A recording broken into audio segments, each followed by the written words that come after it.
If we can have your attention, please. If everyone can take out their cell phones, iPhones, handhelds, they have to be turned off. They can't be on silent, vibrate, or any mode other than turned off. Unfortunately, it interferes with the broadcast and also rings in inappropriate times. If you are speaking this evening, we ask that you please direct your comments, questions, and concerns to this board.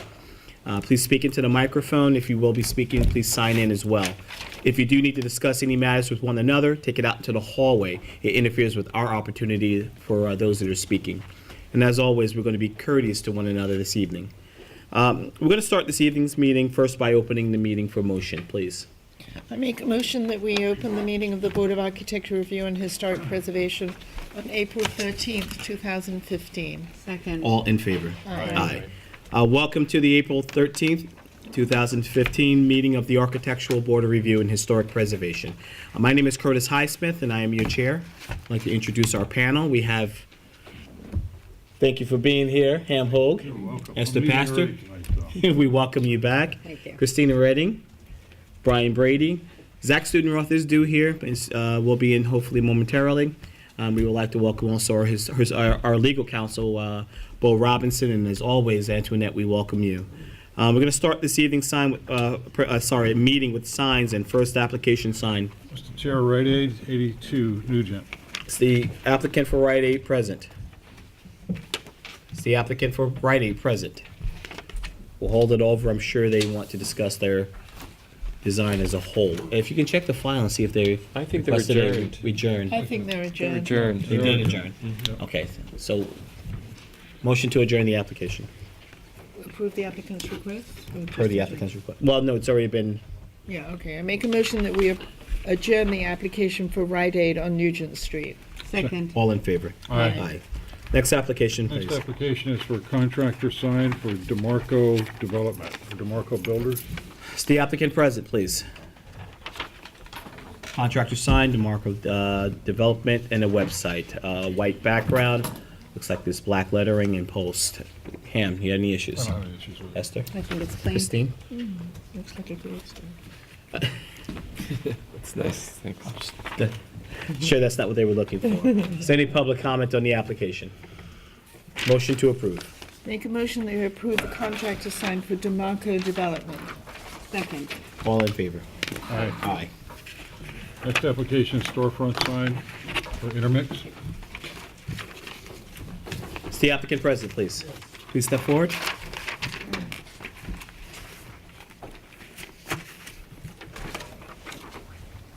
Your name for the record, clerk. My name is Pat Tomaso.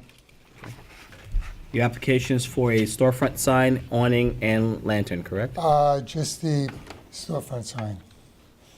Just a storefront sign, not the awning. No, Okay, Not the lantern. all right. And the lantern is existing as well. correct. Is that the correct font? Sure is. Black yes. lettering, Yes. white background, Well, we're going to use the background that's there now. there though, which is white, correct? White, yes. Ham, any comments? No, it's appropriate. Esther? Fine. Christine? No. Brian? Fine.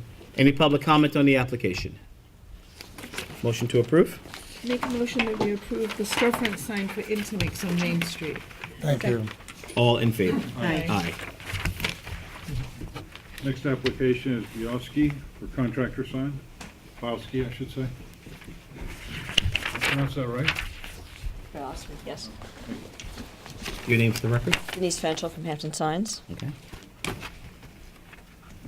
Is this the correct It is. font? Background is black, gold lettering, Yes. white Check. center.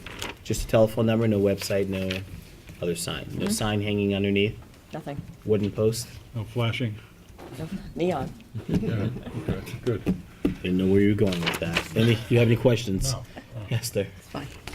Christine? Good. Good. Any public comment on the application? Motion to approve? I make a motion that we approve the contractor sign for J. Bialski. Second. All in favor? Aye. Aye. Monument Square Antiques, 71 Jobs. I am Gus Francisi. Hey Gus, how are you? Just the sign, you're just putting the word antiques. That's it, as you see it. And the Correct. font will match the picture, not the illustration. Will match the picture, not the illustration. They're slightly different. See the picture on the, no, I gave you the picture on the top page. The bottom of the bottom Bottom, of the the front. bottom. The bottom of the front page. This one? No, Go to the first Okay. page. first page at the bottom. So it's gonna have an antique look. is That's what the you're saying. font. There's a difference between the slight. I see that. Any questions? Ham? No. Esther? Looks like an antique sign. Christine? Nope. No. Any public comment on the application? Motion to approve. I make a motion that we approve the storefront sign for Monument Square Antiques on Job's Lane. Thank you very much. All in favor? Aye. Thank you. Good luck. Contractor sign for PMD Builders. Is the applicant present?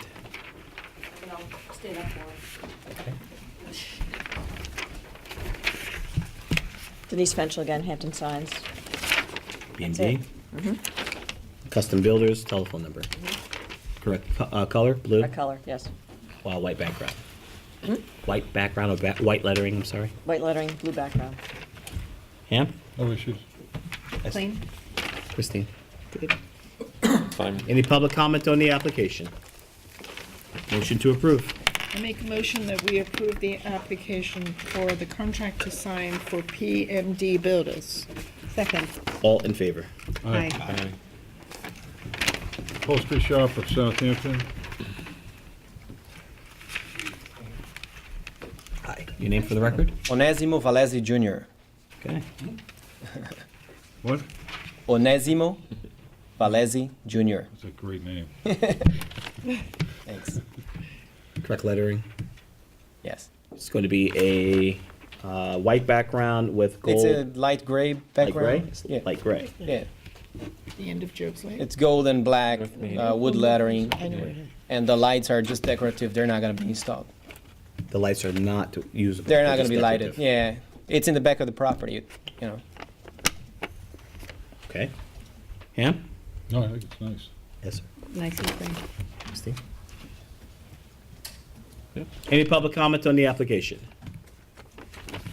Motion to approve. I make a motion that we approve the application of the upholstery shop of Southampton on North Main Street. Second. All in favor? Aye. Good luck. Dunecrest Development Corp. for a contractor sign. Is the applicant present? You representing them? Okay. Black background, white lettering. I don't have any issues with that. Steve? Okay. It's fine. Any public comment on the application? Motion to approve.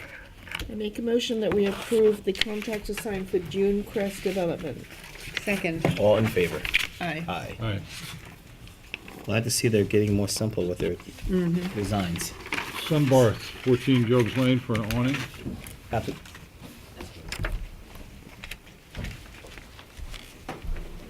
Denise Fenchel again, Hampton Signs. That's it. Correct color? Mhm. Just sun barn in front, That's it. and that is the font. The corporate font. Okay. Like it. Love it. Nice. Any public comment on the application? Motion to approve. Make a motion that we approve the application for Sunbath on Job's Lane. Second. All in favor? Aye. Aye. Thank you. All right. Thank you. Tom Garrelson Building for a contractor sign. Tom Gabrielson from Gabrielson Building. Black background, Blue. it's blue. Do you have a color sample or swatch that shows? No, it's pretty much pretty close to that color there. It's slate blue. Yeah, right. It's like a slate blue. Name of company, you have a website, 2 telephone numbers. That's correct. Typically, we've asked to narrow it down to website, telephone number. Sometimes it can be a little bit billboardish. We'll see if the board has an issue with it. Tom, can you drop the cell phone and leave the primary office number on there and the website? Drop the cell phone and leave the primary number. Yes. Yeah, we could do that. Okay. Good. It's Which just one's the one cell number. phone? Bottom one, the- probably, right? Yeah, the bottom. Yeah, it's Cell phone? 516. Yeah. 516. So is you the bottom. would be in agreement to drop the cell phone? Yes, absolutely. Ham? Yeah, I think it's fine with Esther? That works. Yep. Christine? Good. Any public comment on the application? Motion to approve with the alteration of removing the cell phone number. I make a leaving the motion other that we one. approve the contract assigned for Tom Gabrielson With the, with the with, removal of the cell phone number. Second. all in favor? Aye, good luck. Okay, do I need to come back again, or just take that number off? You want to come back and watch us? Just a quick comment. Unless you want We're fun. doing the roof on the main street there. After the fourth day, we had OSHA Yeah, come down, and they commended us for our safety record. good. Congratulations. Good, good job. Okay, great. Thank you very much. That concludes our Thanks, Tom. sign permits for this evening. First application, historic. Mr. Chair, first application is JB 20 Gin Lane. 20 Gin Lane, new house. I think it's right here. Pull that out.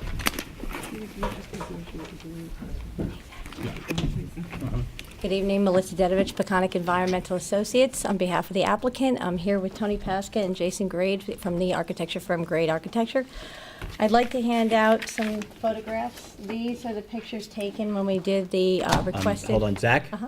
Zach, Yes. I have your agenda here. Oh, you do? Take the bull by the horns. Melissa, Yes. go ahead. Sorry about that. Okay, no problem. Anyways, as you know, we had the board come meet us on Tuesday, April 31st, to come check out our scaffolding, our ridge height test. You have the photographs in front of you. The board, we were there to meet with the board, to answer any questions, go over any site plan. The board had the opportunity to take a drive from Kreider to take a look at what the with the scaffolding, what the ridge height would look like from a distance, from up close, and we're just here really to answer any questions. Okay. Before we do so, I'm sure that there's some public comment as well. We'll factor in the public comment and then we'll move on. Is there any public comment on the application for 20 Gin Lane? Yeah. Please step forward.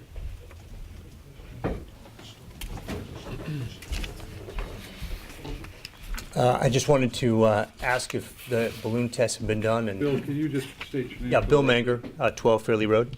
It was not a balloon test. What they did is they put up scaffolding to show balloon. I think we got overwhelmed at the term balloon test. An actual physical balloon didn't go up in the Right, no, I air. They understand. back in the day, they used balloons to show height differential. The client or an applicant decided to use scaffolding to show the peaks and the dimensions as well as the height of the structure as it were to be elevated. Okay. So I would just still maintain that, Just a clarification. Yeah. There is a balloon test that's used. The diameter of the balloon is a certain size for radio towers. It's another size for water towers. It's another size for commercial building.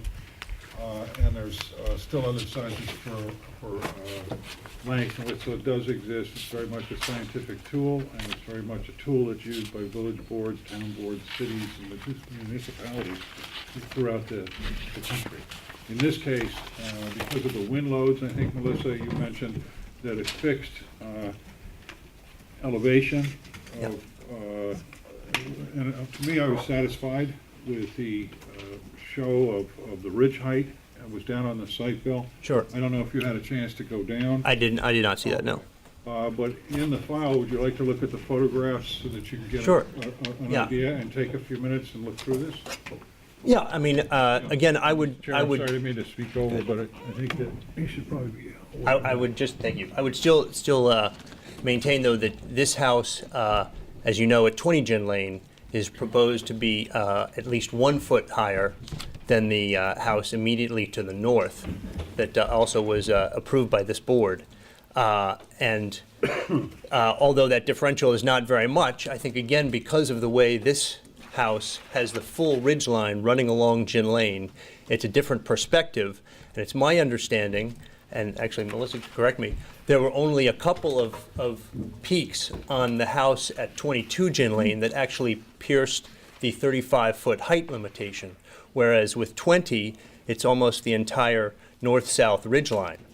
I would also mention that the chimneys are a full 7 feet above the top of the ridge line, which adds up to, I think, almost 56 feet or something at the top of the chimney. And I was hoping that the chimneys could be lowered in some regard, in addition to trying to lower the house maybe just so that it matched its neighbor to the north. And finally, again, to try and mitigate the perspective from Gin Lane, if the house could be moved back a little bit, obviously that would minimize the height impact from Lake Agawam. If you notice the houses directly across Lake Agawam, none of those are terribly high. The 4 first houses there at the south end of Lake Agawam, and that's really in the direct vicinity across the lake from where this house is proposed to be situated. And finally, I would just say that, the house immediately to the east of the proposed house at 20 Gin Lane belongs to Bill McKnight, and I don't think that house is much taller than probably about 30 feet. So there is definitely a difference when I think, if you add up the numbers, the ridgeline of this house tops out at approximately just over 39 feet. So it is significantly higher than the house immediately to the east in this location. Thank you. Okay. Thank you. Any more public comment? Do you want a few minutes to look at that? Sure. Yeah. Thank you. Okay, board members, I think everyone, unfortunately, but Esther, we all had our independent site visit on the lot itself. When the scaffolding was there, we were able to both do a site visit as well as drive through Gin Lane to get a streetscape view of what the impact would be. First, we'll start with, do you feel that the test itself was acceptable? In regards to showing at least or depicting on the site how the height would impact the site overall. Did all board members feel that at least the test itself was acceptable? Yes. Okay, because we had question as to whether there should be a test, there wasn't going to be a test, and we went back and forth. So the board was at least, they felt that they were satisfied with how the applicant has displayed their project and how it would be impacted on the lot, correct? Yes. All right. We'll start first with Brian.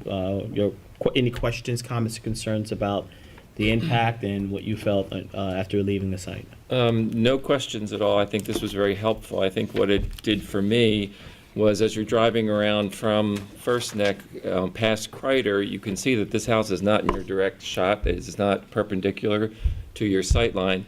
It's actually on an angle because it is going along Gin Lane as it bends around the corner there. So it will be askewed a little bit. So I think that sort of mitigated some of the ridgeline height for me. And the two gables in the front turned at the side will also break down the scale of them, and that was my take on it.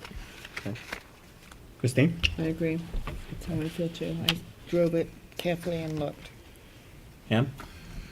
I think the house is large. I'd like to see the ridge line lowered if possible, but I understand the applicant is within their.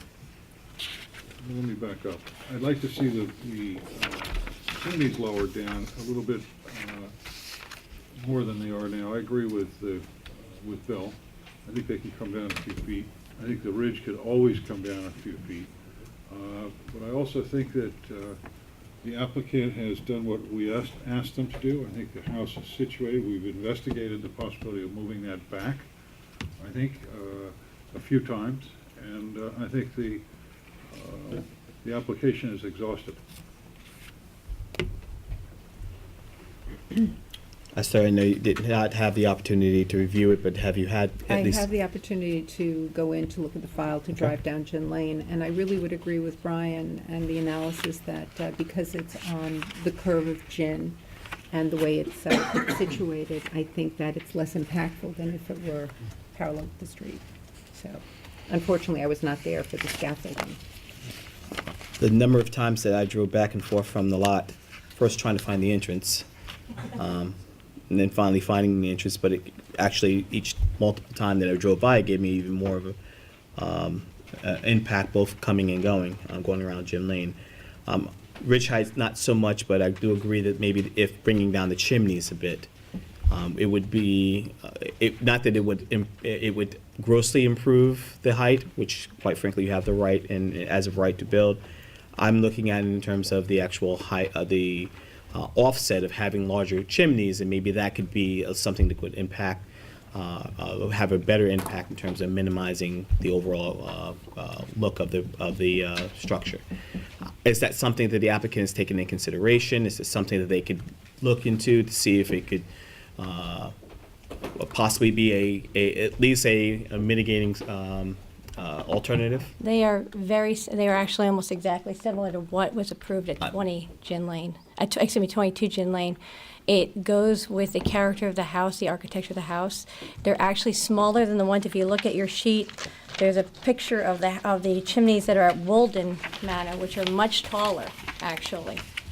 No, I see And that, when you were yeah. out I remember I pointed out to a few board members that the chimneys we were doing were actually smaller than the ones that were directly across on Lake Agawam. Sorry? What's the width? I had circled that. Yes, that's, What are the width? What is the width? I don't think the gym is in the way. This is Adam from Great Architecture. We've submitted the drawings and showed the dimensions. They modified the chimneys. Change They the did price, modify them, change but- the material. That to me is modify more the- important. This is what the chimneys will look like. It's very similar to what was approved on the Robert A.M. Stern house. It's right next door. I also would like to note that Mr. McKnight gave us a letter of support for this project, and he's the most directly affected neighbor who's going to be looking at it. so your argument is that the chimneys are designed in a way that you feel that reducing it would It would, negatively impact the architecture of the Correct. house? Is that what you're saying? I think it's, Can you turn that around and show us? I agree with that. Okay. It's in scale. Okay. It's in scale to the rest of the house. You don't think it'll help? Bill, did you have a comment? Yeah. Mr. Chairman, I'm not the chair, he's the chair. You're the chair. So I understand what they did in these pictures. You know, unfortunately, the picture where they show the ridge line above the hedge, I mean, they took it about 5 feet from the hedge, so obviously that's not going to have the same impact as when you're back further in the public parking lot along the south end of Lake Agawam there. Can I give that back to you? The other thing I would mention was, again, if there is a letter from Bill McKnight, but as some of you may know, I mean, it's been public in the press that the house is for sale, so it's not going to impact him that greatly once the house is sold. But I would just ask, possibly, I looked at the plans, the height of the ceilings on the first floor is 11 feet. And if there's any way to lower the ridge by a foot so it mimics the height of the building to the north at 22 Gin Lane that was approved, I think that would help. Again, I think 7-foot chimneys, I'm 6'1", so you can figure out where a 7-foot chimney above the ridge line, which is already over 39 feet high, is quite high, and they're very substantial brick chimneys. I mean, they're going to be very large-looking chimneys at that location. And again, the only other thing I would ask is if there's any way to move the house back so it is in line with the tennis court, because I know you can't have a tennis court in a front yard, but the tennis court is just a little bit set back again to the east, and if there's any way they could just line up the front of the house with the tennis court, I think that would be a mitigating. Be the applicants, it would be basically their authority to do so, but not the board's authority to force them. No, exactly. So I mean, I'm just asking, Being applicants. I was a former trustee of the village, and I'm trying to make sure that we have a village that has a historical significance, especially at the south end of Lake Agawam. I mean, it's right. You've been a great supporter of this board, and hopefully you can support some zoning laws that will strengthen it. Exactly, but It'd be very nice.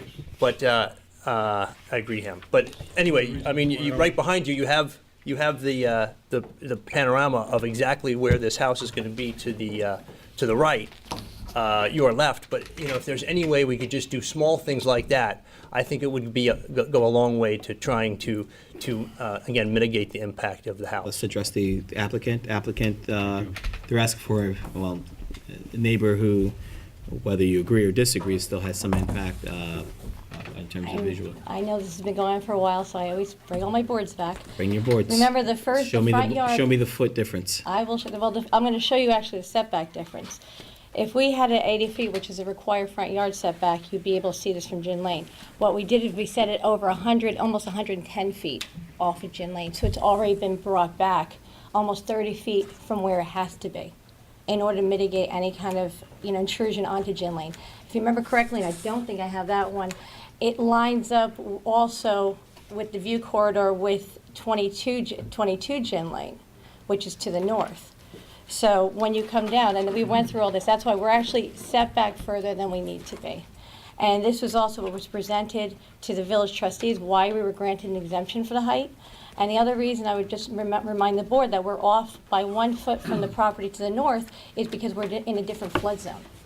The house itself is only 32 feet high from base flood elevation +2. You're in a VE 14, We're in an AE. AE 14. Actually, AE 15. We're a foot higher Difference than in what, the foot. exactly. There's 1 foot difference. So is that foot you're referring to? Correct.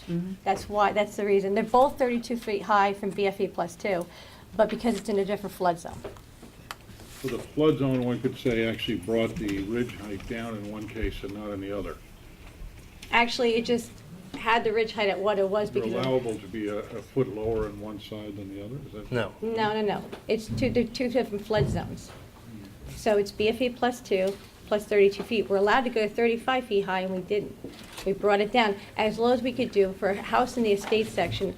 Really, it's not feasible to bring it down another foot, bring the height of the ceiling down another foot, especially in properties this large, 2-acre property. Thank you. Again, I want to just say that the 11-foot ceilings on the first floor do not include the living room because the living room is a double height room. So the foot in the living room with a double height, I don't think is going to be a huge difference. It's going to be that noticeable. And again, I would say that the house that they keep saying is only 32 feet. It's 32 feet from the interior of the first floor. The house then sits up approximately 2 feet above what will be the new grade. The new grade is approximately 5 feet above existing grade. So that's how you top out above 39 feet to the ridge line, which is, I mean, it's significant. Yes. I mean, anyway. Part of the issues that we have in that area as a whole. Exactly. I mean, it's part of the, I think, moratorium that we're trying to do in the village of Southampton. It's too bad the house wasn't built, back in 2000 because the FEMA zones were not as high at that point. Yes. As you know, maybe the Dean House at the corner of Meadow Lane there, coming off of First Neck. 20 Meadow, yeah. That was elevated to the FEMA requirements at the time. But as you then know, next door at 40 Meadow Lane, you have to go higher because of the change in FEMA over the past 5-10 years. So it's anyway. It's. I hope you're going to be active in the discussion that we have with No, height challenges that we Oh no, have. I've gone to some of the meetings for the new zoning. Anyway, so again, I would just ask very respectfully, as someone in the neighborhood there, is if there's any way, again, they could lower the house, move it back 5 feet, lower the chimneys. I think it would. I don't think the moving back is a possibility. Okay, but if there's any way, again, to lower the house, the foot, so that it's in line with 22 Gin Lane, and also lower the 7-foot chimneys, I think that would be helpful. Thank you. Anything further from the board? Christine, you okay? You need water or anything? Okay. Yeah. Is there any more public comment on the application? Request for a foot, is that an impossibility? Yes. I think. If you move to the. I'm sorry. It's okay. All I saw was this. Again, we've gone through 2 hearings with the village trustees who approved the height exemption. We've been in front of this board now for a few months. I think the architecture, and your architect and your board agrees that the chimney is in keeping with the architecture of the house and the neighborhood. So I think we're going to stay with our application as is. Listen, I've got a silly question for you. It's never a Height silly question. exemption, Yes. For the moratorium, why was that granted? Because it was a house that was going to be over 35 feet from average existing grade exposed. And how far inland does that have to be in or outside of the moratorium guidelines? How far, I think outside of it, well, it only affects houses that are in FEMA zones. that's it. So this is how far away from the flood zone? From, It's say, the entire, all the properties within properties. are in flood zone. Even across the street, the Stern property, it's on Lake Agawam, all of them now. The whole They're all zone in. moved over. Right, thank you. You're welcome. Okay, anything further? Board, anything further from the board? No. Well, then, I guess the question is the consensus of the board with regards to this application. Do you feel that the applicant satisfied the requirements as well as the request of this board, and do you feel that you feel strongly to empower our council to do a written decision? I do. Okay, there will be motion to close for a written decision. Nothing further from the public. Motion to close for a written decision by council. I make a motion that we close the application of JV 20 Gin Lane LLC for a written decision by our council. Second. All in favor? Aye. Thank you very much. Next application, Next please. application is Harold Grant, 75 Herrick Road, for enclosure of an existing porch. Motion, Close for written decision. close for written decision by council. Council? There is a decision in the file approving the application as submitted. Affirmative vote on the motion would be to approve the application. Motion to approve written decision by council. I make a motion that we approve the written decision by our council for Harold Grant at 75 Herrick Road. Second. All in favor? Aye. Aye. Next application of two is for Cheryl, 217 Pine Lane, with a written decision. Mr. Chairman, members of the board, you have two decisions with regard to Mr. Sherrill. In the file, both of them approve the respective applications for driveway gates. An affirmative vote on the motions would be to approve the applications. Motion to approve written decision by council. I make a motion that we approve written decision by council for Stephen Sherrill at 200 South Main Street. Second. All in favor? Aye. And 217. Motion. What do we do? I need a motion for 217 as well. For 217? Oh, wait, we did. It was 200 and it's 217. Okay, make a motion that we approve the written decision by council for Stephen Sherrill at 217 Pond Lane. Second. All in favor? Aye. Next application, please. Next application is Gene Chernoff, 218 Wyandanch. But I do not see the file. Is the applicant present? And I don't see a file. All right. Motion to adjourn. I make a motion that we adjourn the application of Jean Shafarov at 218 Wyandanch Lane. Second. All in favor? Aye. Next application, please. Excuse me, next application is for David and Holly Shear. Russell Riccardi, I'm the architect for Holly and David Chair. I do have small copies if that would help you. Great. Thank you.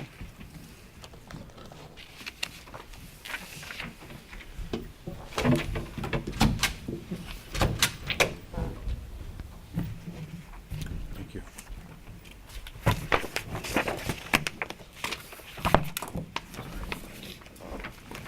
Want to explain what your project is? Yes.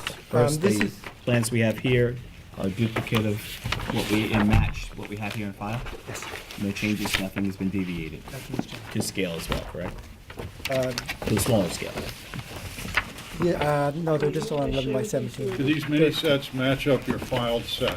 Yes, absolutely. Are there They're any not just- differences between the mini sets and the filed sets? No. And you're a licensed architect in I the am. state of New York? Yes. Thank you. This is a subsequent to a previously approved application. The clients are requesting approval to substitute, change the existing windows to new 6/6 windows. About 75% of the windows in the house are now 6/6. They're all single pane windows. They'd like to remove the storms and do them all new with double glazed and historic simulated divided lights.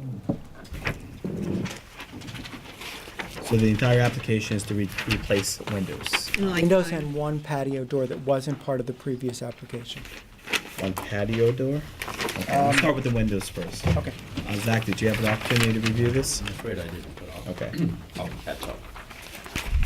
Can you go to the elevation where you're making the changes, please? Sure. If you look at Is it on A202? well, if we start at A200, I can do it A202. if you want. A202 is the front elevation. And that's facing? This First is Neck? facing First Neck. Right. It's not visible from the street because of the vegetation, but Right, but it is visible without the vegetation. it would be visible without the vegetation. And which window which on this elevation? If you look at the upper elevation, that's what the house looks like now, The existing east? existing east. The Okay, one, page up, yeah. the elevation below is what we're approving. So the windows at the front sunroom are So it's just, already 6/6. Yeah. The windows in the middle are already 6/6. The windows inside the porch are now proposed as new 6/6. I'm sorry, say again? 6/6, you got it, got it. So all the windows on the first level are proposed as 6/6. The second level, the middle window is 6/6. Currently, we're replacing that with like 6/6. And what's up with the 12/2s? The 12/2s are now being requested to be 6/6, so that That's all the what you're windows in here match. for? Excuse me? And that's why you're here tonight, Well, the entire house is being replaced, so with 6/6? with 6/6. Zach, is this, is there any change in whether it be the interpretation of a period or design by changing the window from its current 6/2, so was it 6/1 to And 12/2s? 12/2s? Yeah, that seems like such a simple question. Here's my I thought it was. question. I know. But here's my question to the applicant. The present 12/2 window sashes on the Yes. second story, Right, and the pair of windows on the first story. yes. Has anyone looked at those to determine how old they are? We actually believe they might be original. And you're creating new sashes for the house. We're proposing to create new sashes for the house, all 6/6 so they match. So, my question would be, why can't you replicate the 12/2 configuration since you're making them new anyway? Technically, we could, but that's not Okay, what they're. so my answer is that those window sashes, which are 12/2, they're not the only sort of strangely configured sashes. If you look at 200.00, you'll find that up on the attic level, you have some very distinctive Queen Anne type sashes in which there is kind of an unusual upper sash above a single light below. Correct. These are character defining windows on this house. And A203, Zach. I'm at 200.00. 8 of 14. No, that's North correct. On elevation. 200, you'll see them also on On 201. the existing north elevation, these are the attic dormers. I'm only making the point that this is a house whose form and style there isn't all that much ornamental going on here, but the way you can date this house is from the window sashes, which you would date it to about 1870s. And that's what those sashes tell you. So if you're going with updated window sashes, which you're retrofitting for, climate reasons and heat and loss and all that, why not respect the architecture of the original house and simply replicate them as well? There's no reason not to. We don't need to regularize the entire house into conventional 6/6 sashes, which could have been made anywhere after 1750, right up through 1950. What we're looking at here is a house from the 1870s that has a distinctive fenestration. Right. And if you're going to replicate all of them anyway, why not try to make it respectful to the architecture? Russell, this is on a corner lot that's highly visible, right in the dead center of the historic district. No, understood. I mean, I can only respond. You're on Great Plains Road. Just and- I wanted to understand. respond to Zach's question. My response is, as the architect representing the clients who own the house, is that their request here, because when they walk through the house, and many of these rooms are visible one to another, they walk through the house and there is a disparity among all the windows. So when you're looking from one room to the next, It's a they are Victorian different. house. I understand that. But their request is that Evidently within they the don't. house, they're all the same. That's what Right. they have requested. So they have acquired a Victorian house with an irregular set of window sashes, which evidently doesn't meet their aesthetic criteria for all the windows looking alike. So what do we have here? We have one owner in the history of a house that has stood for over 150 years. There will be other owners. True. They are stewards of this house, and yet their aesthetic tells them that all the windows all look alike. So my only simple question is, why is that essential? Simple question. Just looking at the architecture, and we're in the historic district. I would say that window sashes typically on a house of this scale are one of the defining features of the building. So the very thought of replacing them with something that's modern is itself a pretty big step. We're discarding original historic fabric. Understood. Then let me ask you a question, though, in terms of the interpretation of the house. Since about more than half of the windows have already been changed to 6/6. How do we know that? Well, we know that the windows that are 6/6 are not original. We do. We do. Because they're not original. How many? They also have aluminums. How many? Okay. I would say probably 75% of the windows are 6/6. So, So my question is, Is there a In photo ter- and file for the house? there are Existing photos house? as part of this application. Sorry? There are The photos last of few all the sheets of elevations at the back. Or the existing house. I know this seems like a small point, but to me, what is interesting about this house, which is in the historic district, is the survival of some distinctive window That's sashes, which are proposed. typical. First of all, it's a beautiful Victorian house. construction. It's a beautiful house. Maybe to hold on to some of that flavor, it may not be to the client's liking. I think CMX, Sammy was the architect on this. I worked on the back part of this house maybe probably 12, 15 years ago. I don't remember any of the fenestration being changed on the main house. I didn't do any I work. think the fenestration might actually have predated the owners of the shares When bought it. Roberto Calerio owned this house. Yes, that's who right? they bought it from. Yeah, but, He did a lot of interior work. He Uh-huh. changed the bathrooms and the Right, kitchen, right. but I don't think he changed the exterior of the Zach, house. go to 703. I'm sorry, it should- 703. oops, A703. A703. Okay. Yep, got it. So I'm looking at the proposed and looking at the existing. Mhm. I guess from the layman, there's not much change except in the areas where it's to the left, Mhm. just above it's like it's the door coming out of the kitchen. One, Yes, two? the door coming out of the kitchen to the left of the kitchen. Maybe just in that area there, but just on the right, there's not much difference in terms of, I guess, from the naked eye, the change in design. Or it Yeah, being well- so offensive that it changes the period of the house. I know what you're saying, but I'm just saying just from the naked eye, it doesn't appear to be that much of a change. Do you think it's that? I don't think it's a gross? major change. No. I think it's a very subtle change. Yes.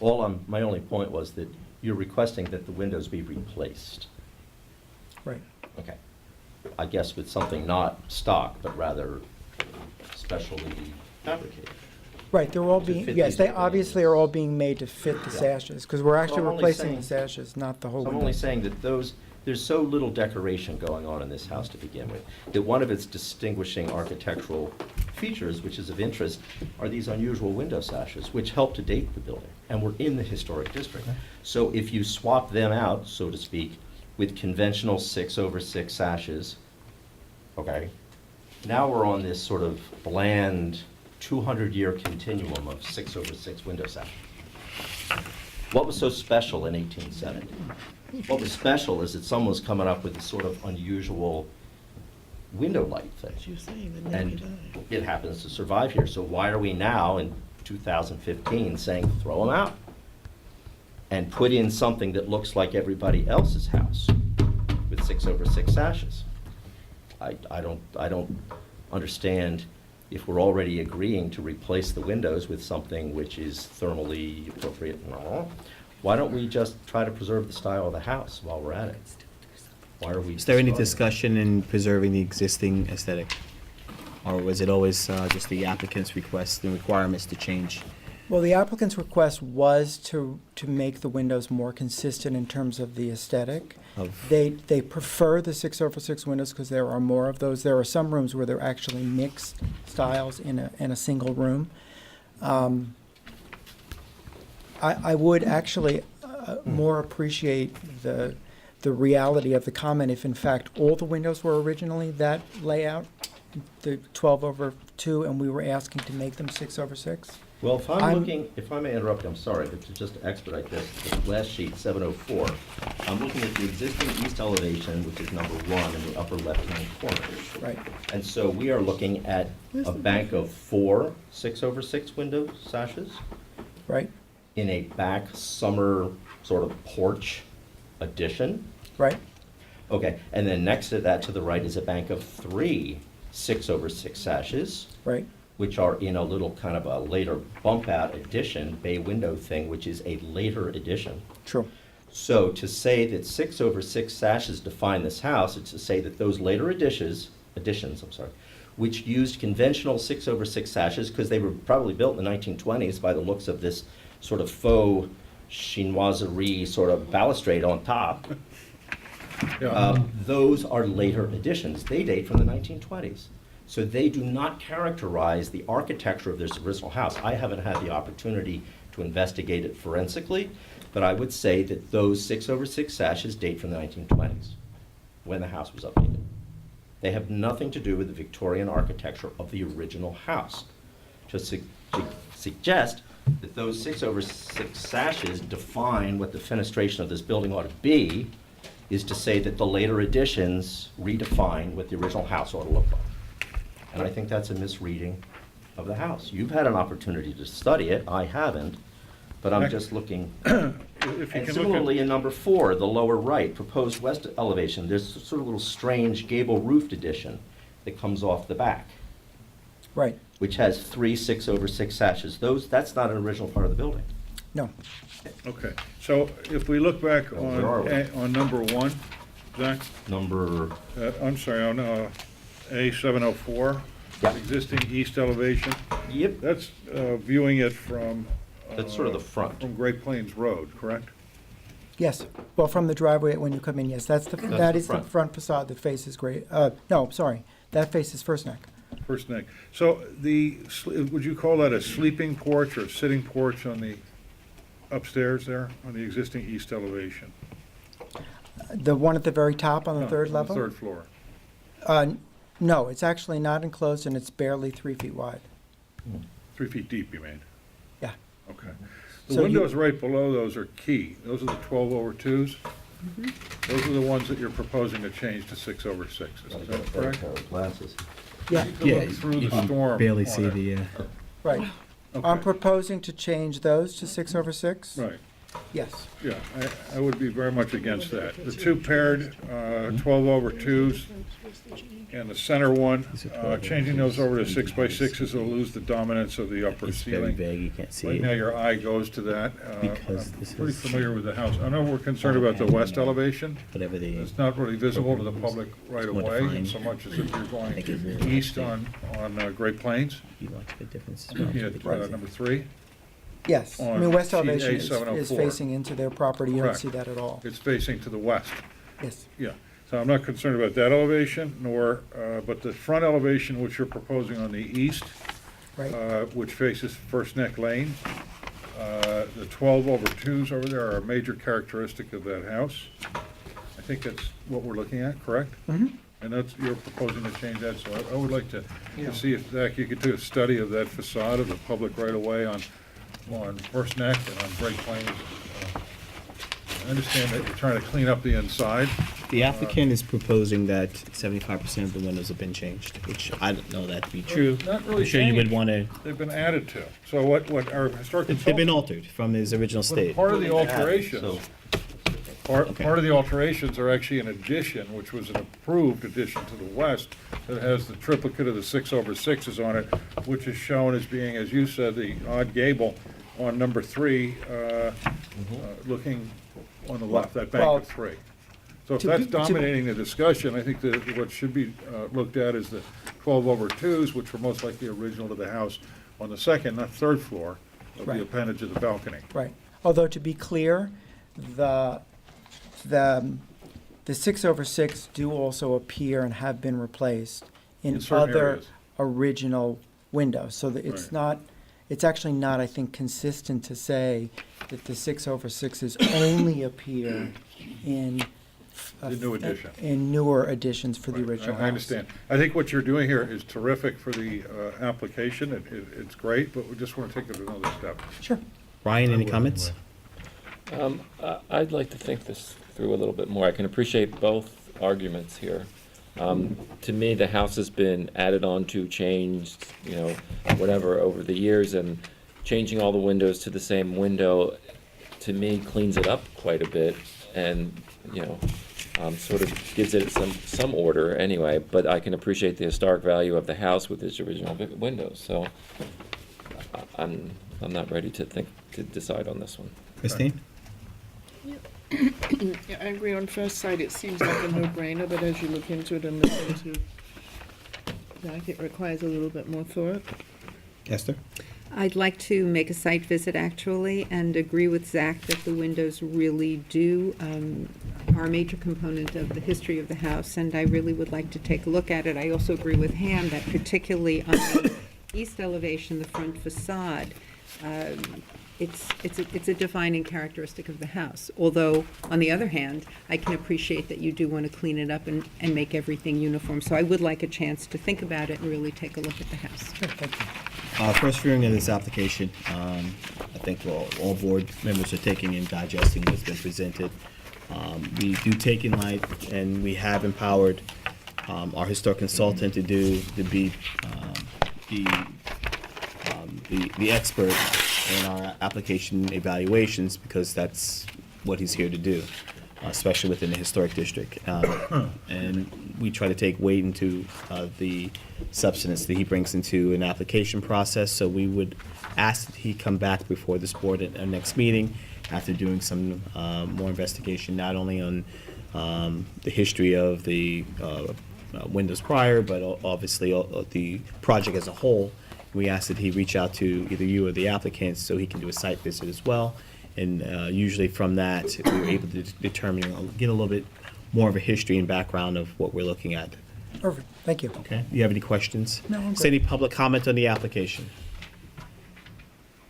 Okay, so we'll do that. We'll ask that you just exchange numbers with our historic consultant, and then It's also on my website. we will see you at our next meeting. Thank you. All right? Thank you very much. Request the board to adjourn so that we can do the investigation, correct? I make a motion that we adjourn the application. We're requesting the board to adjourn, so that, how it works, okay. Work has to be done, work has to get, I'm not forcing you to do so or not, but you know that this board cannot make a determination or make any type of decision this evening, until our Understood. No, I understand consultant that. does Yes, this thank you. work. Are you So requesting you're adjournment? Hold on, so I can explain the whole thing. You're requesting this board to adjourn, so the historic consultant to do so, correct? Yes, please. Motion to approve applicant's request to adjourn. I make a motion that we approve the applicant's request to adjourn David and Holly Scher at 303 First Lake Lane to our next meeting. Second. All in favor? Aye.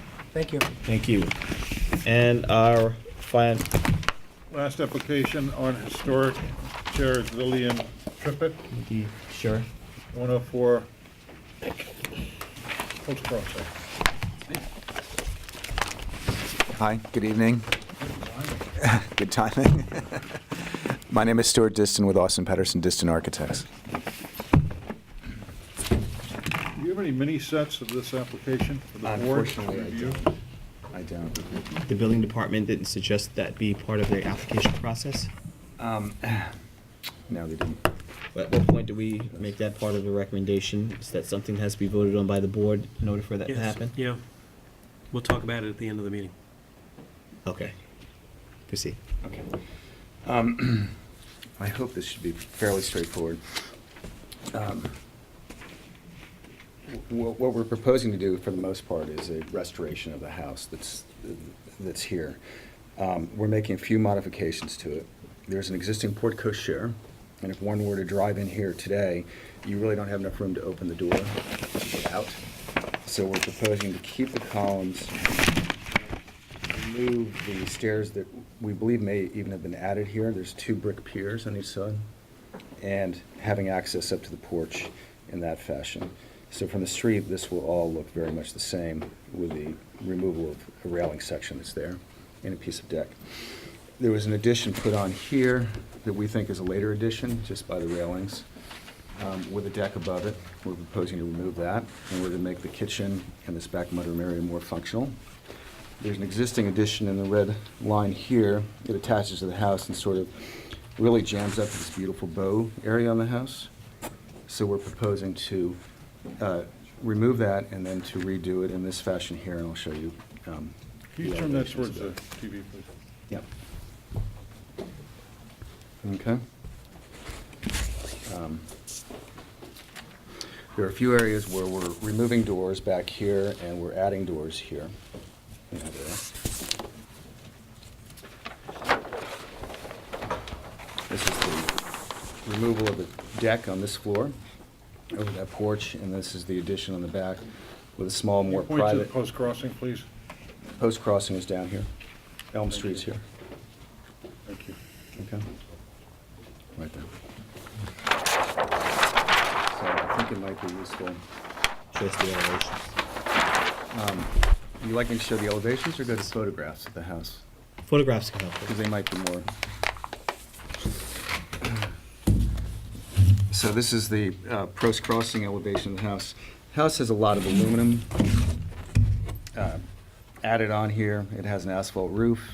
It has some faux shutters. Can you show that to the camera? Added onto it. Okay.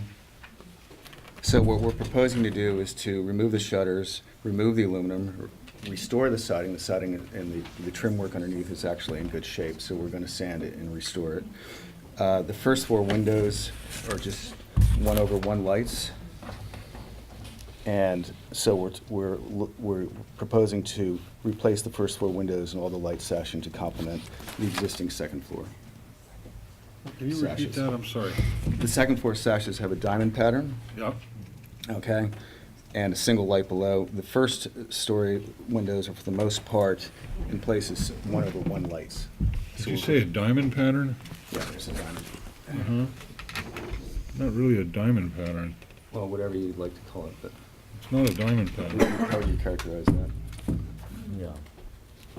Up on top, I yes. don't mean to interrupt you, but why do you think that the 1/1s on the first floor are not original? We just feel This that- was the era in which storefronts were suddenly single sheets of glass. Popular. Okay. And so the idea of bringing light, especially through that Mhm. porch, Mhm. which surrounds it on three sides, the idea of bringing light into those rooms with large sheets of glass was technologically wonderful. Storefronts were doing it down on Main Street, Mhm. and so we were doing it up in the parlors up here on Post Crossing. I wouldn't just write those off, just because they're not quite as fancy Okay. or, decorative, because as you notice, the further up you go, by the time you get to the attic, you have these tiny little diamond windows that are like 4 inches high. Mhm. So I've seen many houses of this period with single 1/1s, Okay. because that then was modern. Mhm. And so that's just an assumption I wouldn't make without really Okay. investigating. I think the hardware in those windows will tell you a Mhm. lot. The aluminum that you're talking about, is that the panelization there, or are you It's talking the, about it's the trim work. on the yeah. tower? Trim in the eaves and Just all the aluminum, the bent metal you're talking about? It's around here. You can see the aluminum and the asphalt roof, so we're looking What kind of roof are you proposing? at wood shingle, Okay. cedar shingle. And number one replacing perfections. the existing aluminum gutters with what With- material? With zinc-coated copper gutters. And what about the balustrade? Balustrades we're going to restore. And what kind of material?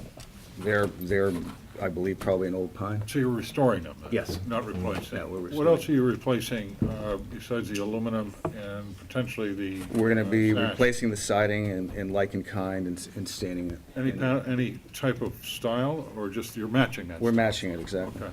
Is it going to be painted the gray that it's been? It's or- going to be a bleaching oil Natural. put onto it, a bleaching oil Okay. onto it. So the roof is cedar, the siding, so you're fixing the house up, but We're restoring all of this, and we'll look into the windows. We'll go into the, So you're restoring the entire house. Yes. back to its original state. Yes. With the exception of the some lights which are removal being. and that rear addition. I can show you in the elevations what the addition looks like. We're replacing a 1970s addition, which was not done that well. So this is the new addition right here. In the back. So it'd be like a Same sunroom footprint. that's Cool. more successful. Exactly. Yeah. Okay. And we'll look into those windows. Maybe there's some photographs too of the street and the historic You're architecture. replacing those with doors in the front, though. Yes, we are. These were windows, and we're proposing to replace those with doors so you have access to the porch. Right there. Which doors and which windows and how big are the changes in terms of the The space? window, the sizes are the same. We're not enlarging them. The arrows are static? I'm sorry? The widths are static? Yes, the widths are static, the head height's static. But you're losing the sills, right? Correct. And the form is going to be doors rather than windows? Correct. Zach, if they're looking, I mean, if they're basically they're bringing the house back to its original state. I get what you're saying, but it's their discretion on whether they want more light in the home or not.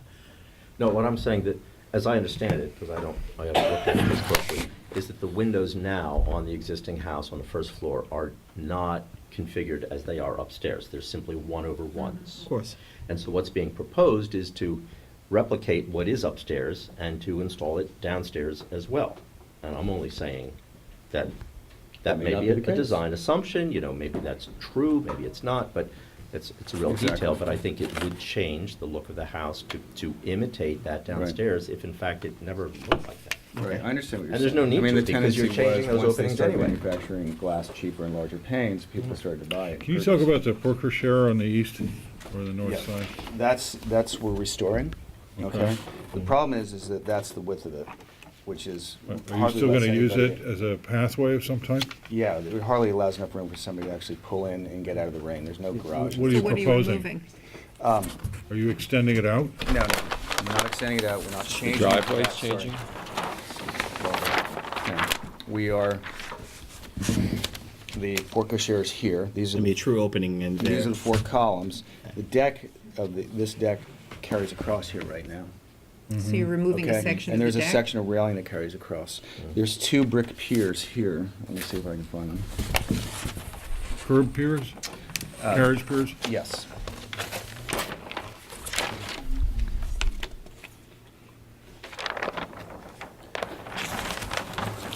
Odd.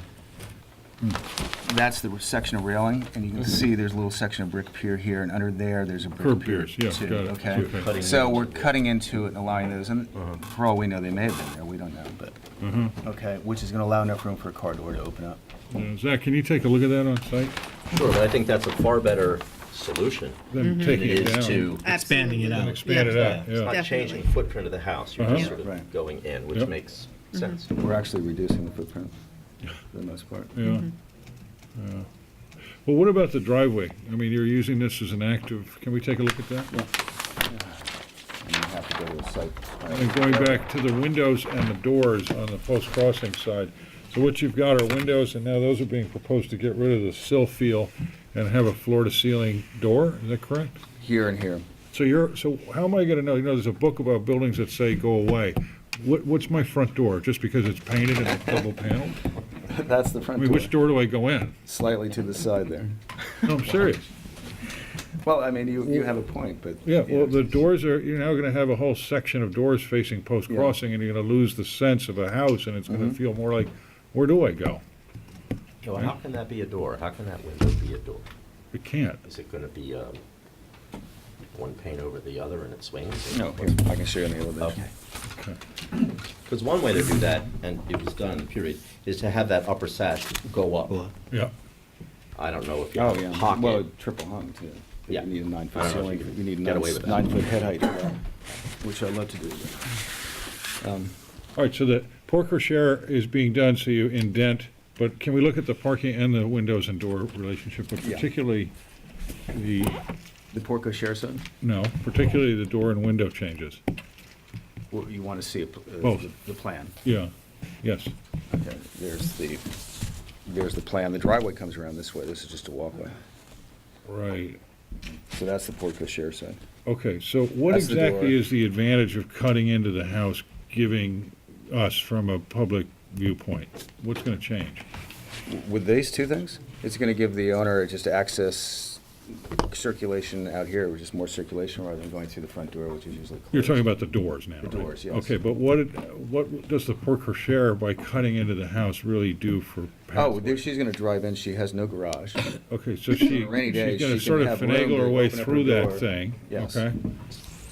I still, Grab groceries and things from the car. right, okay, so it's acting almost as a sort of as an active porte cochere, so you can open the Yeah. door. Is that what the X is for? Yes. So you can swing the door open? Swing the door Okay, open. now I get out. understand. Right. Swing Okay. it, get So out. it's not changing the footprint of the porte cochere or the wall of It's the the, it's house. the use of it. It's a good idea. Mm-hmm. But what's gonna happen when you're driving the other way? Is that gonna be open Well, I between guess the she's two gonna have to posts? do the in or out. No, it's only in or out, right? Right, something like that. So are you going to lose the lattice between the posts so that you're able to open up the door on the opposite side as well? So in a sense, No, in no, a sense, you're this gonna is be staying. expanding it in use. This is staying. That's staying. She's gonna have to come in one way if she wants to use The it. driver can't open the door. Yeah. He's got to go through the passenger Well, if side. they go in, But you're gonna come in with an application and you're gonna say, can I open the door now? You can't turn around and head back out. You gotta Yeah, back out. it's the back end. ridiculous. It's a good thought, but I think you And need to as a sort of look gentleman at that it. I am, I usually open the door. Yeah. It won't happen anymore. No, it's, that's not very historic in my house. I don't know about, well. Please. So let's look at the porte cochere for actual use that we're losing and kind of gaining something else. And the doors, switching windows out to doors, I think that's a precedent in the historic district. I'd like to look at that as well, especially from the view as you're looking south from Post Crossing and you're expected to see windows and all of a sudden you see a couple of extra doors. Is there a door detail, the way they're going to look? Because obviously there Blow would up have to a be a change detail in and give it to detail us. in order for, I understand what you're saying, you had the double doors, which is the main entry. they're gonna have upper So sashes that what would be the complement. detail in the doors that will be now? Window. They're going to complement. Windows that are now Well, going to be windows doors. are gonna be Yeah. doors. They're going to complement the upper sashes, Okay. whatever we end up doing. Which may or may not be ones that are original to the Correct. house because they may not match. And then a single pane down to the floor, allowing more light into. Wow. Okay, so that glazing goes all the way down to the deck, and the hope is that you're gonna have tempered glass down there, which will meet code for somebody walking in, but it's gonna be a little weird to have a sheet of glass go right down to a porch deck. We're in a very busy And a very busy corner. I'd like to see a blow up of that elevation, if I can, please, and a window study, study on the house. Have you been to the Southampton Historical Museum to see if they have any old photographs of that? No, that's what I was saying that I'll go do. Cool, okay. Great. Yeah. All right. Christine, any further? No. Brian? What about landscape? It's a real prominent corner. We have to get it planned too, Yeah, because there's some Yeah. funny things happening right now with that house. in that area. Yeah. Yeah, or in the house bank. area. Yeah, we have to get it planned. Okay, so issues with the porte cochere, issues with the doors changing to or windows changing to doors, material, if you can reflect what the, what copper, you said copper before changing to LLC? Everything? Zinc coated copper. Zinc coated ZCC? Okay. And what about that fireplace in the back, to your right, page The down? chimney? Chimney, Out rather. of the sunroom. We're gonna match, Changing that? we're gonna match the details. This is new. Yeah, so the corbelling Match- details, and We'll is match that the details matching on the same house. brick? Correct. Okay, so brick is staying, and the stain is going to be a gray? Stain is going to be just Bleached. bleaching. You got it, sorry? Bleaching oil. Bleaching, so it's not going to be staying the gray that it was? No. Okay, so it'll just be cedar with a white bleach on it? Okay. All right, so you're changing the facade, you're changing the details, you're changing the fenestration, and you're changing the use of the porte cochere, but other than that, you're on your right path. I don't know if I said You're that. not restoring anything, you're not really restoring I'm not quite anything sure quite I yet, said but that. let's start looking at those issues as far as I'm concerned. I don't know Esther, about you guys. any comments, Esther? Don't forget the small sets. Yeah, Yes. it adds up quick. Okay. Any public comment on the application? Good evening, They Richard want S. to Fernan. have a seat for a little while. Fernan Fischetti, 320 Hampton Road, Southampton. I represent Brian and Simone Rabin. They live the property adjacent to the south on Elm Street, which abuts this property. The Rabins have a number of concerns. The first one has to do with the chimney. And I don't think I heard anything about the chimney addition. We just talked about it, it's going to match the existing corbelling, the chimney to the west of the being proposed? They're concerned that the height of the chimney may not be high enough for all of the exhaust that's going to come out of it. This is on the one-story addition. Correct. That's correct. If that chimney is not, is only above that one story, it's not a typical rooftop fireplace. They're very concerned about the exhaust and the wind blowing into their property. They're concerned about a fire hazard, that embers could ignite a fire due to the close proximity of the fireplace to the other structures. They also feel that that fireplace is sort of going to just rise out of nowhere and will be very aesthetically unpleasing. And if, in fact, they were to try to make it higher, you would sort of have almost like a freestanding chimney along the side of the property. It would be very visible, and the higher that it would be elevated, they think visually would have a worse impact, and yet the lower it is. So they're afraid it's going to look like a smokestack. There you go. Okay, good. Okay. Hold They're on, before you concerned- start, chimney, legal height, Yeah, 2 feet above the ridge line, 10 feet away from an adjacent ridge. Right. thank you. They're concerned about the pool equipment, and I realize that that's probably more of a zoning issue than an ARB issue. There's a proposed balcony on this property. That balcony is going to be very intrusive to their property. It's going to have a direct view into my client's master bedroom. They feel that we're very uncomfortable to have people sitting on a balcony looking into their master bedroom. So there's a large concern about that. They also are concerned with the height of the new roof on the existing addition because of the proximity of their property to this property. The higher that roof goes, the more boxed-in feeling that they're going to get at that property. I don't know, has the board visited the site? Has everybody on the board? That's what we were saying, that we had not had the opportunity. Okay. We will be doing a site visit. Okay. It will not be voted on this evening. It will not be closed for public discussion. And I can give you permission to go onto Raven's property if you want to walk into my client's property to view it from there, to get an idea. Can you do a tool of a 3D of the chimney and ridgeline as it looks to the west? You're on the west of this guy, right? South. South, sorry. I know. It's to the south side, Adjacent or to the south. viewing from Right. the south and the west. My guys are at, on Elm, I'll give you, it's a 49 Elm. Okay. So if you stand on. Yeah, I know. Okay, so you know where it is, Sam. Okay. They're also concerned about some of maybe just destruction. There's a very big, large tree out there. Hopefully that's going to remain. I don't know if there's plans to. We will also ask for a landscape plan. Okay. So I think if you're going to keep it opening, then I'll reserve any further comments for your next If you have hearing. something in writing you want to add to the record, you have, at your discretion, you could write up your concerns and have Okay. it part of your record. We can do that. Look, this is a great house, and what you guys are doing is terrific. What your client is doing is you're replacing an asphalt roof with cedar, terrific. You're looking at fenestration and use and rehabbing or redoing a building that's actually an anchor in our historic district, and that's a terrific thing. We're not trying to throw roadblocks up, we're simply doing what we've been appointed to do here. And you're coming in as an attorney for a concerned neighbor, and you have a right to be. So let's do a model of the chimney and that addition. And let's take a look at a facade look on post-crossing from windows and doors. And are you asking? We'll do it before and after too, Yeah. because there's a balcony facing. You got a list of some stuff, and obviously the board's asking for a screening, or not screening, but a landscape Landscape plan, plan. right? So you want to ask for an adjournment Hold so on. we can move Well, along? let's- Is there any more public comment before we proceed? Okay. Anything further from? No, thank City you. Pro- I got about 10 more minutes. and- Okay. Thank you very much. All right, you're asking the board to adjourn so that we can proceed on. Okay. Motion to approve applicant's request to adjourn. I make a motion that we approve the applicant Lillian Trippett at 104 Post Crossing, request to adjourn to our next meeting. Second. All in favor? All right. Aye. Thank Date of you. that next meeting? 4/27? Thank you. That concludes our historic applications for this evening. First application, non-historic. First application, non-historic, Barbara Wilson for second floor rear deck and outside staircase at 165 Elm Street. Good evening. Good evening. I have some new plans. Looking at, Excuse me, Mr. Chair, I think I'm going to take off. I was going to stay until 8:30 or 9. Is that okay? All right, great. Thanks. okay, thank you. I went and looked at the one at the post crossing, at the public, post, Post house. post house. Thank you very much. There you go.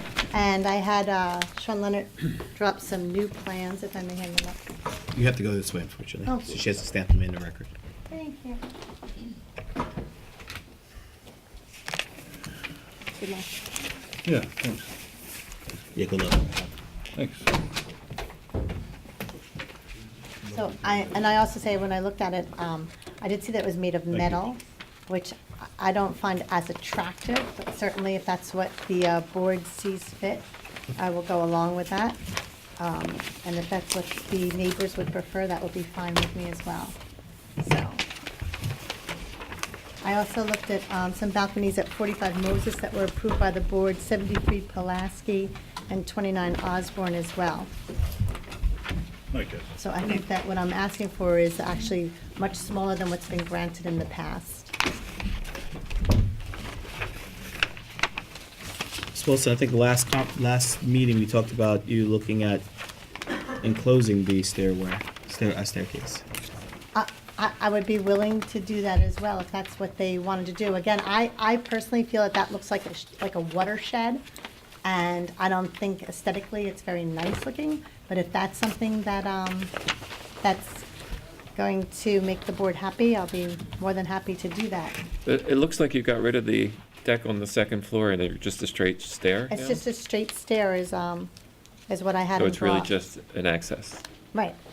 I mean, I know there's still some concern by the neighbors of the door being opened and closed, making noise. But, I mean, there will be a door there, and it will be opened and closed. I don't know. I don't usually hear my neighbors opening and closing their doors, but apparently that's a concern.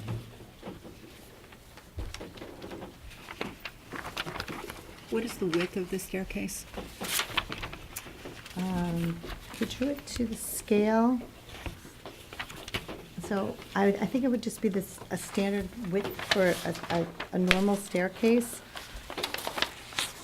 I'm sorry, I just picked up these plans today. I just got back and I was working today, and I stopped at Mr. Leonard's office and picked up the plans. Looks like it's about 3.6. Yeah, I think it's, that's what he has here.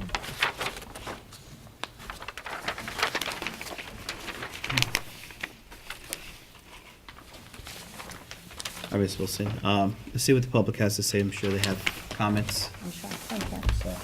Is there any public comment on the application? Public comment? Good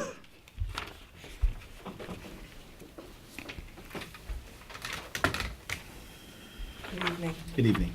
I'm Diane Finnegan. I live at 175 Elm Street.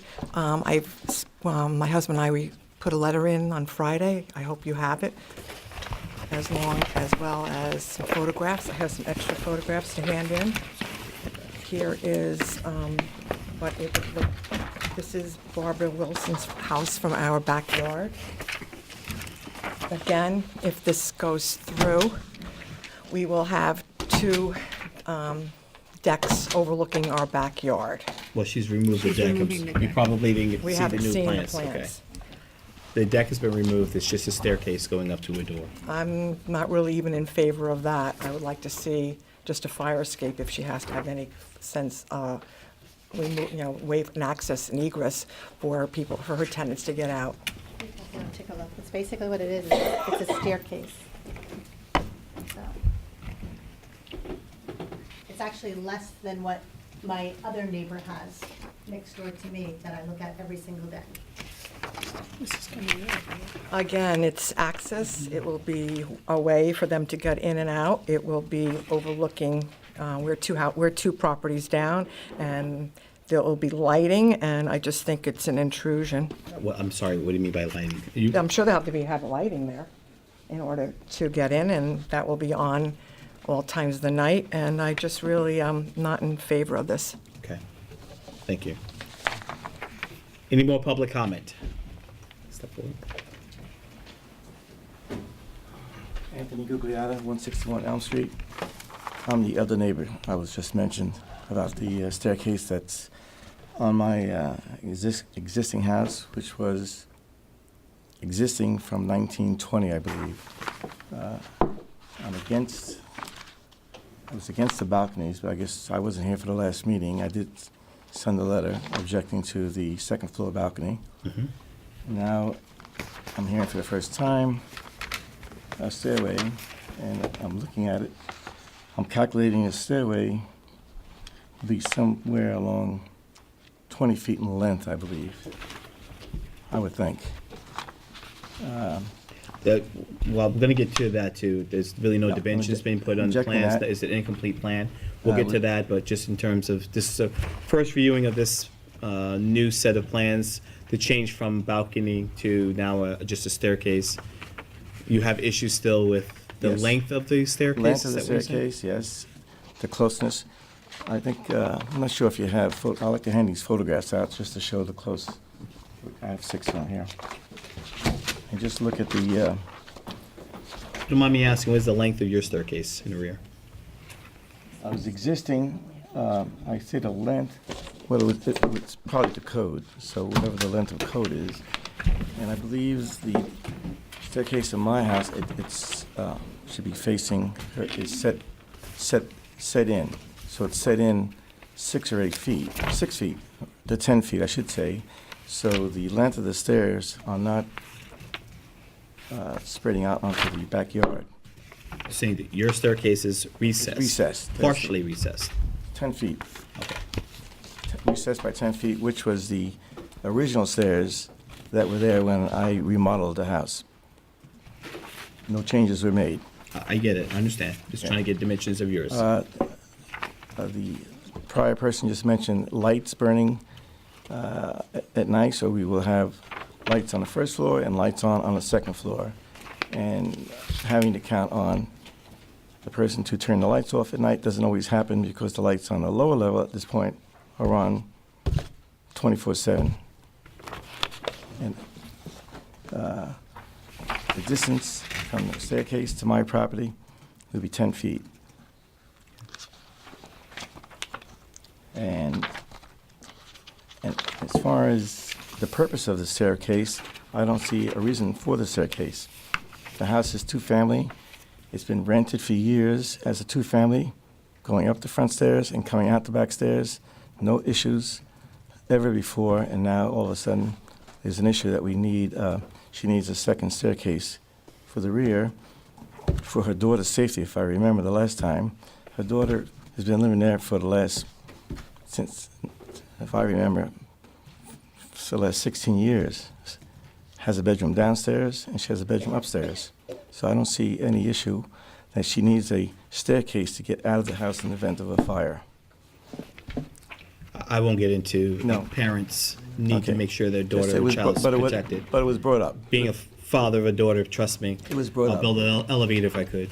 And the person to the north, I mean, the ARB had me put in hedging, which blocks the view of Miss Wilson's house. Fortunately, the person to the, I'm on the south, to the north, is going to be looking, when he comes out of his house, he'll be looking at a staircase, 24/7. Lights on, and depending on who she rents it to, traffic up and down the stairs, especially if it's in the summertime.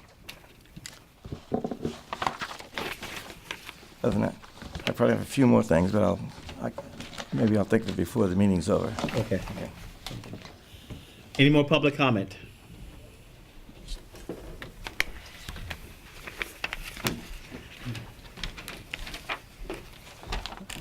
Hi, nice to see everyone again. I am the neighbor directly to the north of... Your name, please.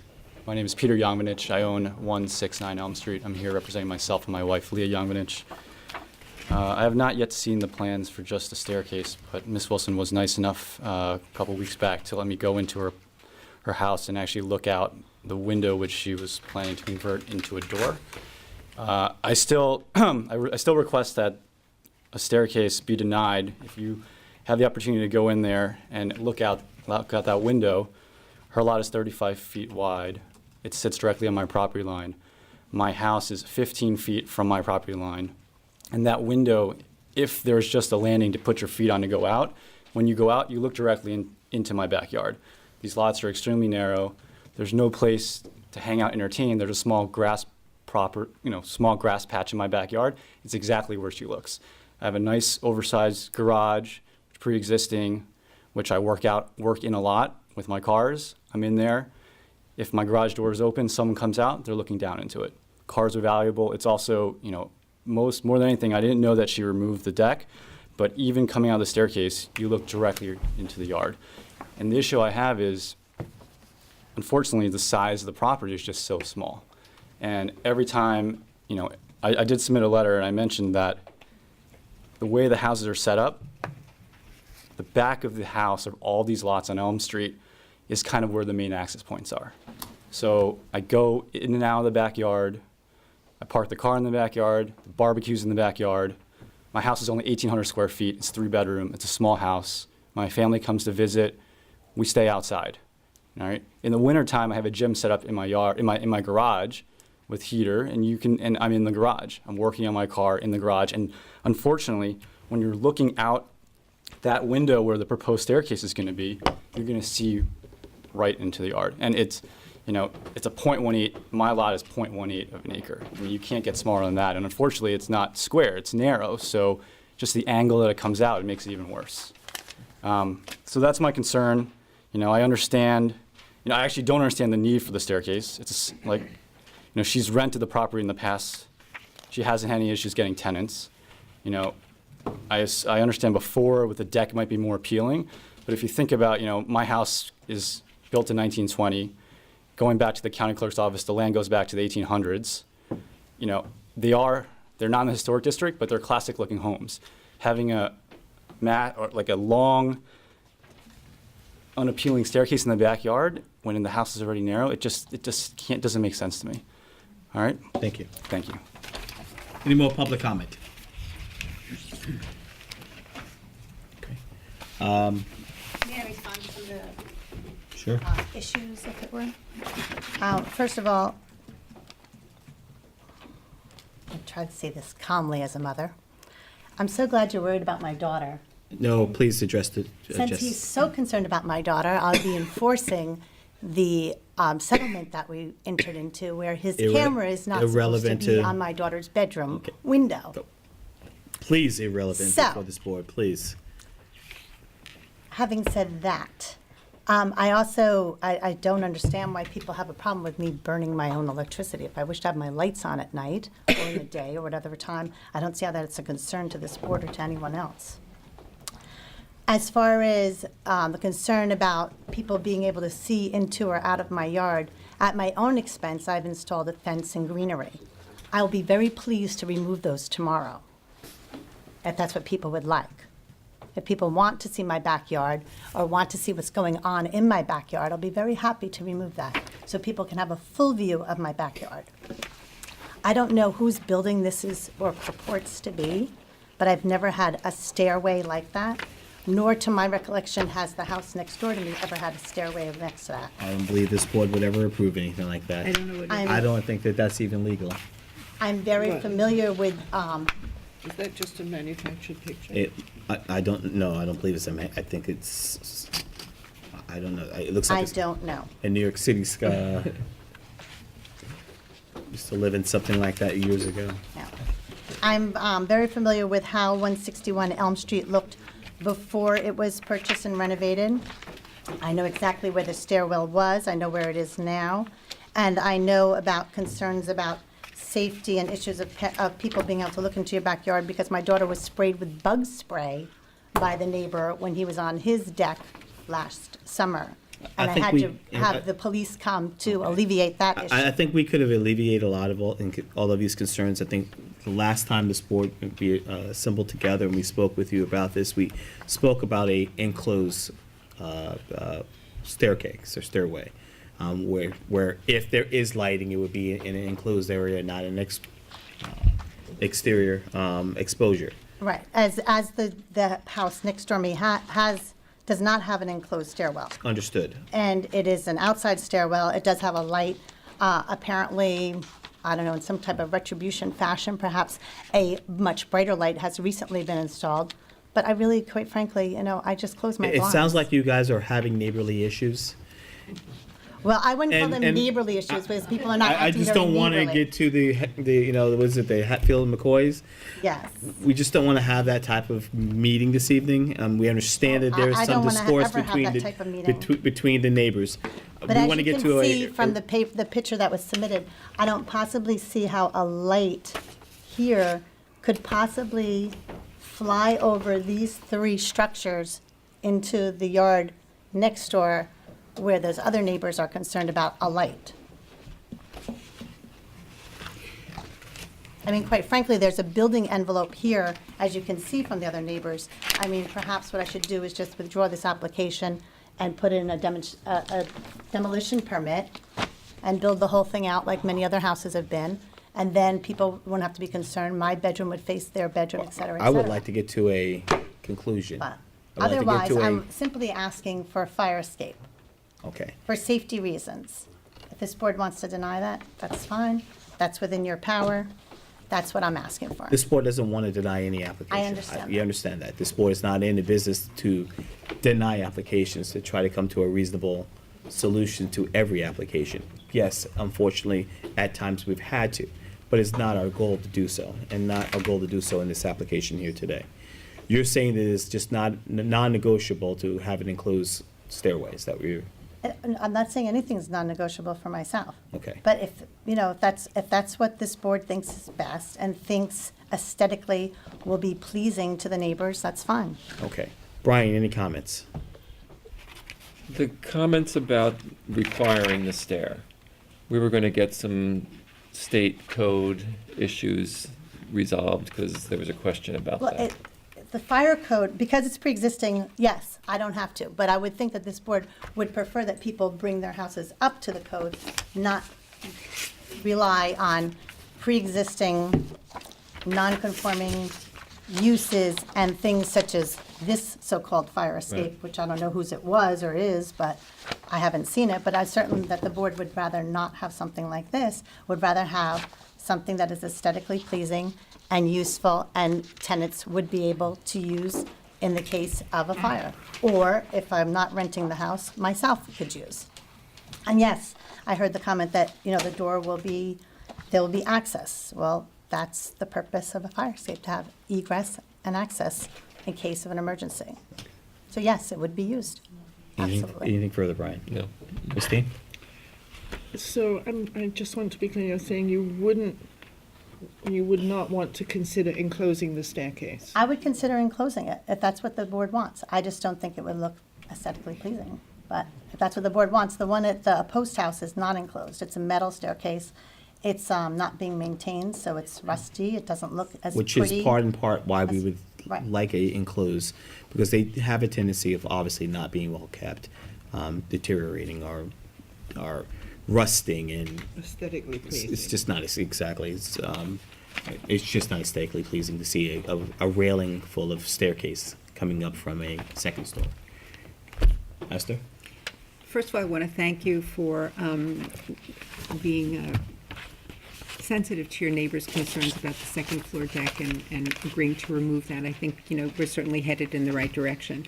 I'd like to see the dimension of the staircase, and since you would need to have a light in the event that the board chooses to approve this, I think it would be very helpful for us to see something on the plan, obviously that's dark sky compliant.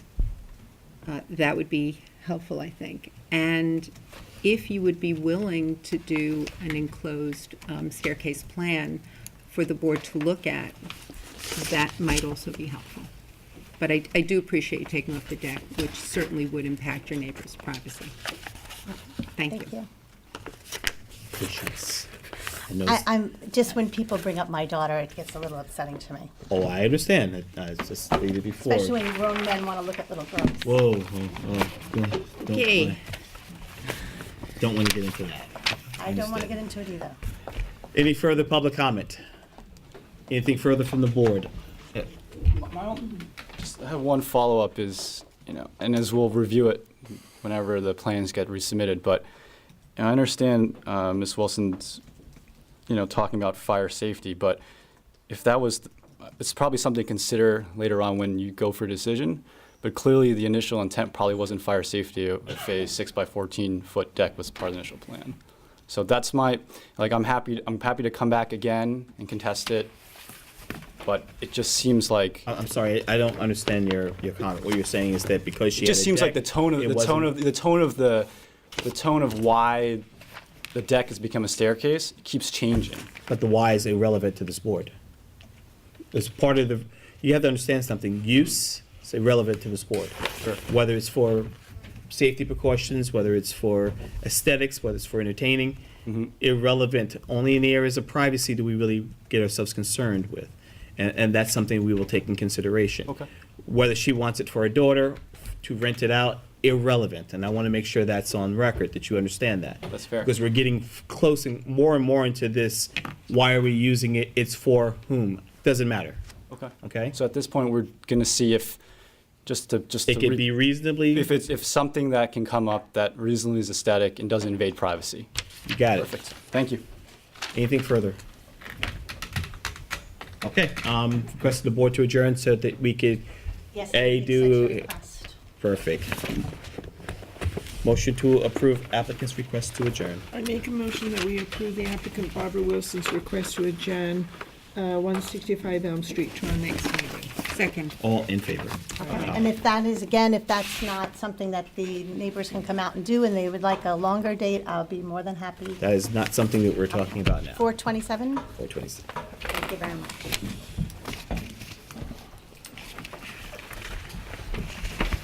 Next application, please. Written decision by council. Council.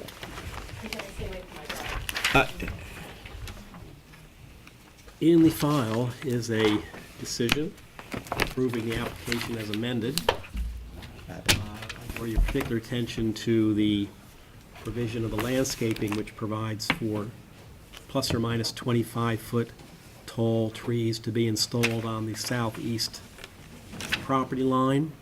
There was some confusion in the tapes as to the number of trees and the height, but the applicant did at a meeting subsequent to the initial proposal of the trees agree, I understand, with the board that the trees would be minimum 20 feet high installed and plus or minus 25 trees depending upon the diameter of the trees installed.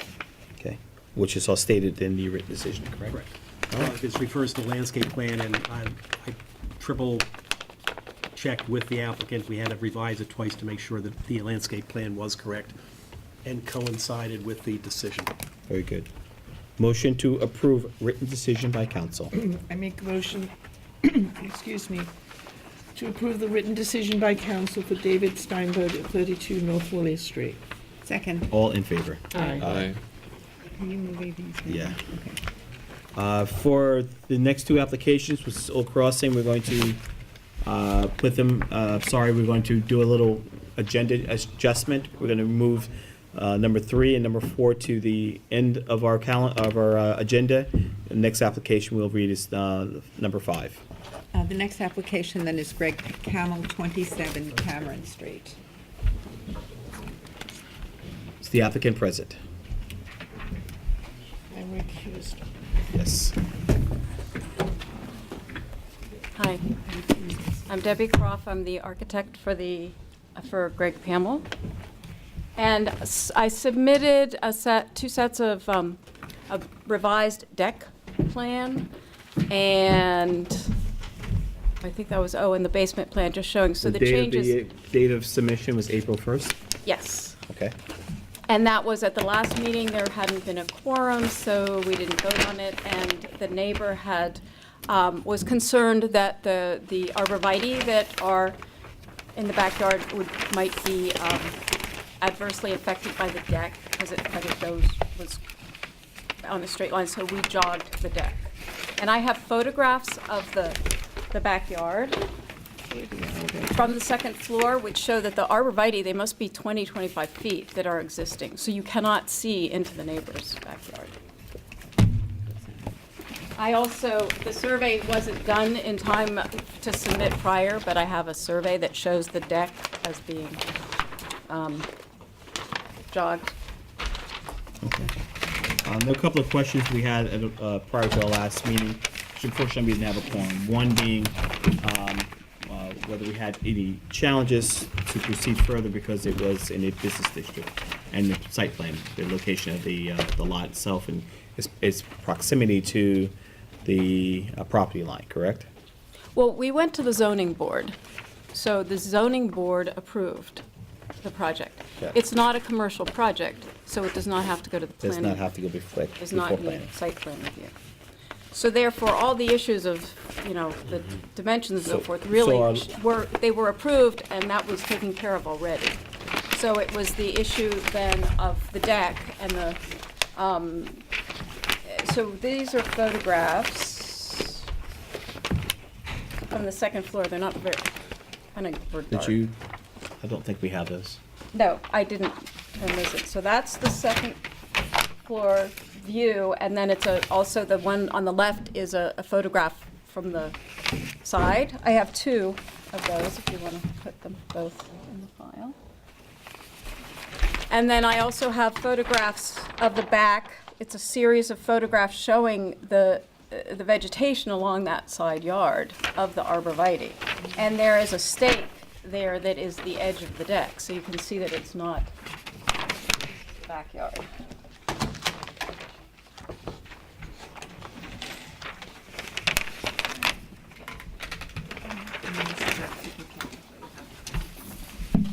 Oh, wait, that other one isn't that. That's not, that's too dark. That's not the same photograph. Let me make that. Sorry. I don't know what happened. Brian, comments? No, I don't have any issues with this. I think it's a very successful project, and I think that we got all the answers to all the questions that we had. That's- Thank you. Esther, you've That's the one. been away. You're kind of playing catch up. Yeah, but I do know the property. Okay. It seems like it's a very sympathetic addition to the property, and if zoning has approved it, you're not doing anything to any of the exterior facades of the building, other than putting the addition on? Yes. Well, and in the front, we've changed the windows, so. Just got rid of the jalousies and stuff. Okay. Yeah, the front door has changed, and then in this front part, there was a single window that is becoming a double window. But other than that, it's all the same, and we're matching the trim and the siding and everything. Zach? Oh, I think it's appropriate. Any public comment on the application? Public comment? Okay, I think we've demonstrated, and you've satisfied all of the requests of this board. I have nothing further and no other questions to ask. Okay. So at this point, we ask motion to approve. Make a motion that we approve the application of Greg Pamel at 27 Cameron Street. Second. All in favor? Aye. Aye. Thank you. Good luck.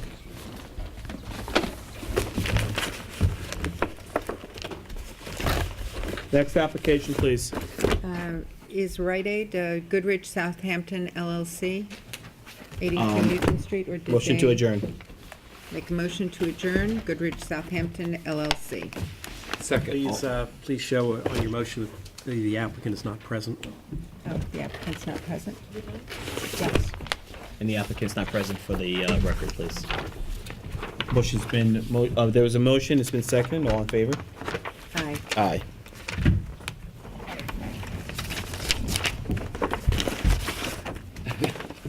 Next application, please.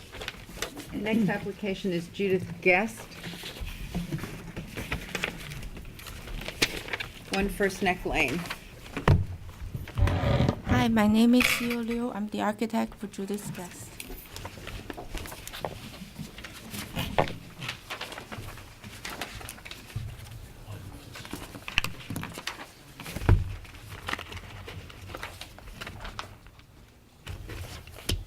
At the small plan,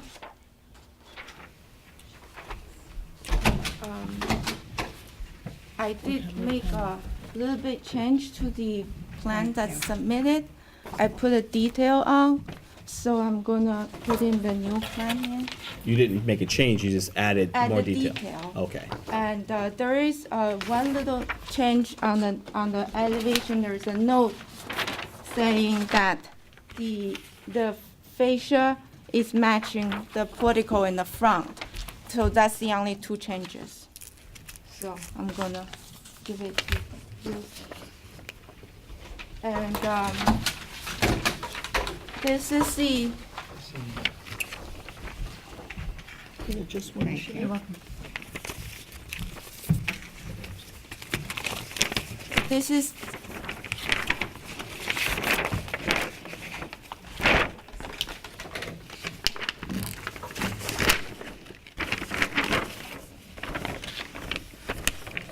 This is a 1 unit, part of a 8 unit homeowner association kind of complex. Right. And this is the portico in the front that she's gonna match. I'm gonna send it in. In the folder, there are pictures of the existing compound of this apartment compound. You get your exercise. That's just the additional detail, but when I submit it, I put in the pictures of the neighbors. You can see they're all very similar. It's like a brick building with white trim and white dormer. They're all kind of identical. And so we are proposing to do a porch in the backyard. So basically, this application is just the. Excuse me, your plans are upside down. Oh.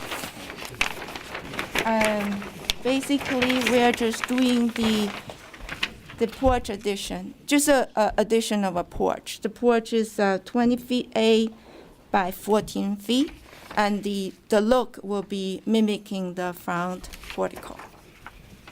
And that's the elevation with the details here. But I did put in a note that the contractor should verify in field to really match the existing look that's submitted with the photograph.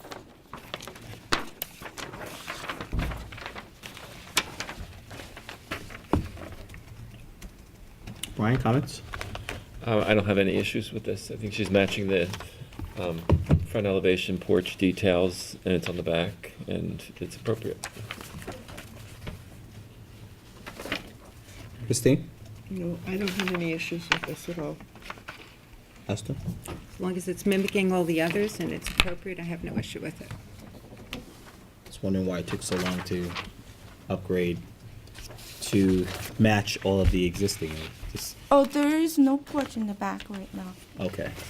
They're just proposing to put in the porch. Porch is 21 feet 8, 14 feet. Any public comment on the application?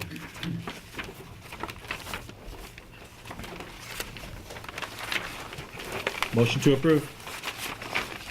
I make a motion that we approve the application of Judith Guest, number 1 First Nick Lane. Second. All in favor? Aye. Aye. Next application, please.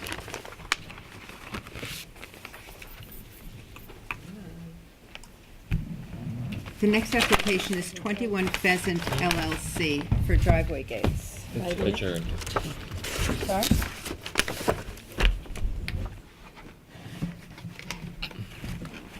If I can find it.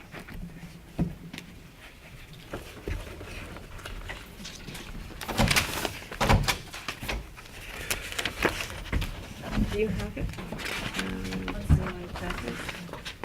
I got it.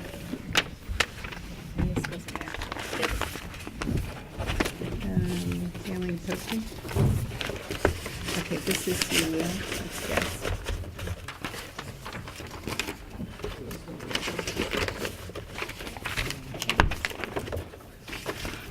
And this is going to be a child conservation.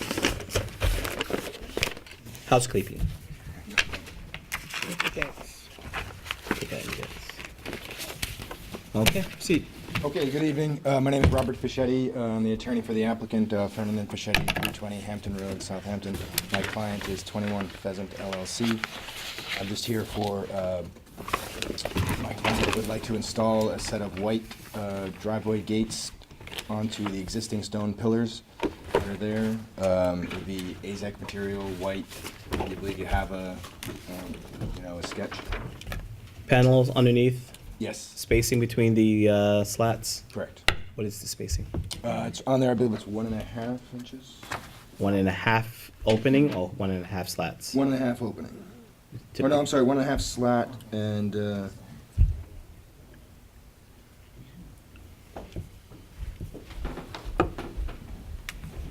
believe it's also 1.5 opening. Typically like to have a little more transparency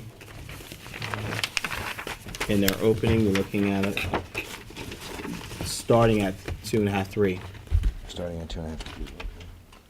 What we don't want is we don't want to have a stockade effect, especially in this area. What it does is it makes our community look uninviting, and I would hope that's not something that the applicant's looking to do. No, certainly not, certainly not. I think 2.5. You got a comment? It looks from your drawing that you have a 1.5-inch spindle and then a 3-inch spacing. It looks like it's almost double it. If the dark is the spacing. The dark is the spacing, yes. Oh, I see what you mean, yeah. But you haven't labeled it. No, they don't have it labeled, I apologize. But I could agree that it would be, I believe it is. Looks like Are you the double. licensed architect on this project? He's the attorney. No, You're the attorney. No, there's no Okay, architect. It's I just would need to see that on a set of plans, drawn on the plans. 3 inches. Would we be able to just make that a condition of the approval? We would like to see it on the plans, and if you have your architect here, you can do it. I don't believe it's an architect, it's just a fence company that is installing it. Council, typically, we ask that the licensed architect, it looks like they just pen and ink and drew this on, or had a draftsman take care of this. Can we make it a part of the application as an approval? And if so, I would rather have it in writing if that's gonna be the case, so that there's no question and there's no accidents in terms Timing of spacing. problem? They'd like to get going to get the construction out of the way before the season starts. How fast could they get a set of plans in here? I mean, do you mean a set of plans by Somebody with a stamped set of plans Stamped set of showing plans. labeling the dimension of the spacing on the plan. Sounds like you've got everything, but you need a stamp and a label. Right. I'd have to speak to him about timing. I don't know if he has an architect retained for that, or if it was, I believe it was just the fence company that did the sketch. All right, well, you could approve it subject to council's subsequent confirmation that the plans conform to your decision, or you can adjourn it for all purposes for 2 weeks. Any public comment on the application?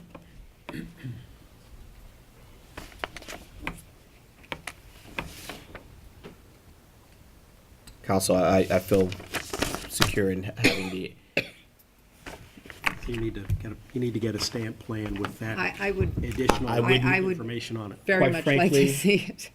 no offense to you, I'm not saying anything about your applicant. Mistakes happen. We want to make sure that doesn't happen in terms of mistakes. So I would feel more comfortable, I'm speaking only on behalf of myself, I'll challenge the board to see if they feel the same. I would feel more comfortable with the file being complete. I completely agree. Christine? And is there any lighting that's going to go on the columns? Okay. Brian? Okay.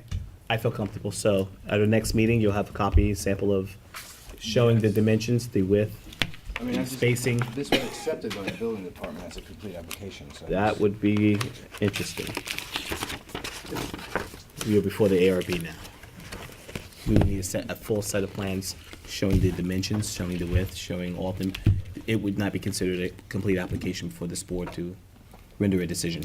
Plus, there should be a survey in there. There is. There's a survey. Okay, all right, thank you. Any public comment? Motion to adjourn. Sorry. I make a motion to adjourn the applicant for 21 Pheasant Close East. Second. All in favor? Aye. Aye. Thank you. Next application, please. Leonard Vrondisis, 104 Harvest Lane. Good evening. Kevin Ellison, I'm the contractor for Leo Rundisis. Proposing a front entry covered.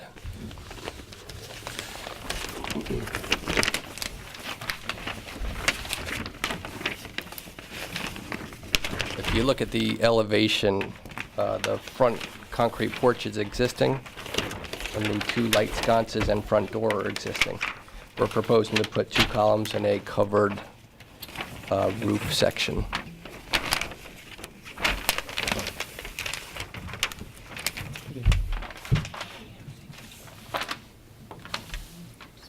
So copper roof, you have, what are the actual diameter of the pillars that are being proposed? 12 inch, 13 inch by plan here.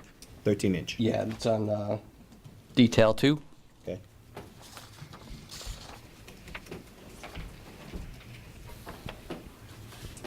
Are the lanterns also being proposed, or is just the cover? No, they're existing.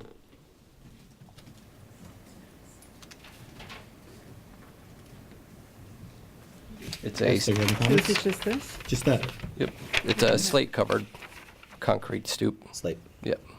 And And we're gonna the- match the slate with the, The material for the roof over the portico? that's copper. Copper. Okay. Yep. I have no issue. Christine? I think it's good. Brian? That's very attractive. Any public comment on the application? Motion to approve. Make a motion that we approve the Thank you. application of Leonard Verondesis at 104 Harvest Lane. Second. All in favor? Aye. Thank you.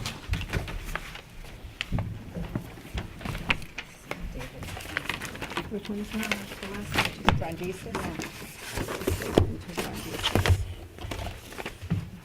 Next application, please. Next application is Liad and Eileen Madar, 200 Downs Path. Is the applicant present?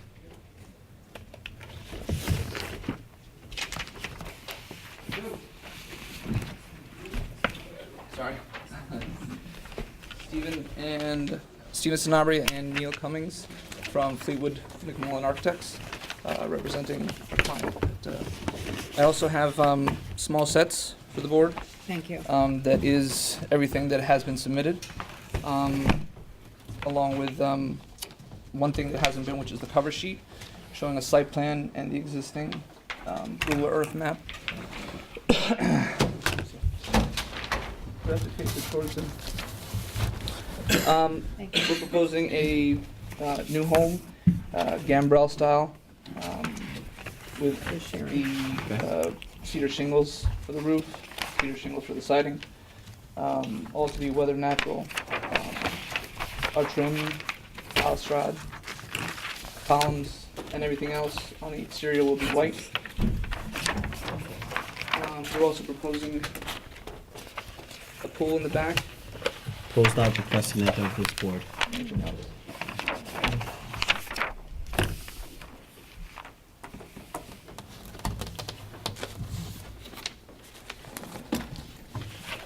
Just Downs Path. Right? Yeah. I'll get back to the survey. You take that and turn it right to the camera, please.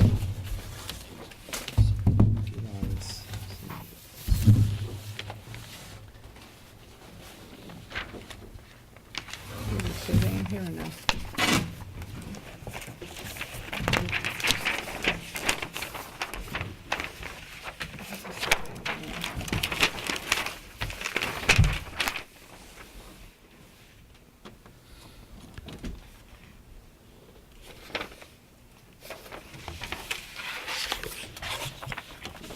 A lot to digest here, gentlemen. Can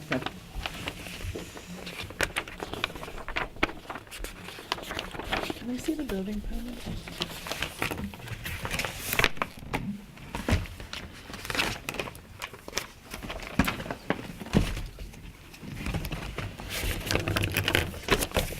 So you've got just under 1.8 acres, and you're proposing 6,632 square feet, correct? Correct.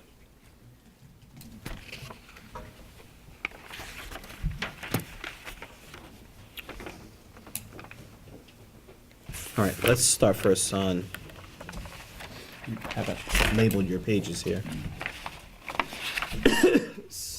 So I'm going to propose number 1 on, yes. Start from right, left to right in terms of fenestration and light. This is the garage here. It's Okay. kind of coming out. It's a little difficult to tell there. You can tell more from the 3D. We do have then this main part is set back. There is a covered porch that spans the whole front. Starting with the paneled window there to the left. This would be a white element. Okay, white panel. Right. Above it, there is a. This would be a little bit of a splayed roof, shingle, wood. The column, the brackets would be in white. All the fascia would be in white. Obviously, all the trim of the windows would be. This does curve in, so it's a shingle. What does cover in? The section here of that window, it does curve in. It's a curved detail of the shingle, right? I don't know how to say that exactly, but curves in, Brian. Then going on, I do have again the curve of the gable end window on the top.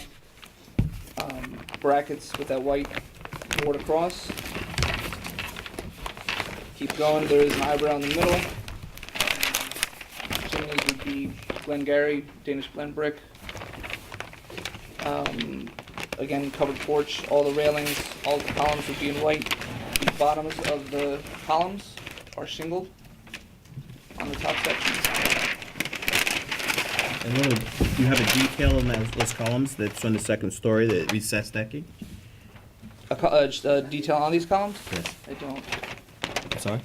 You want to look at it on the big ones? Yeah. If you look at the 3D, Curtis,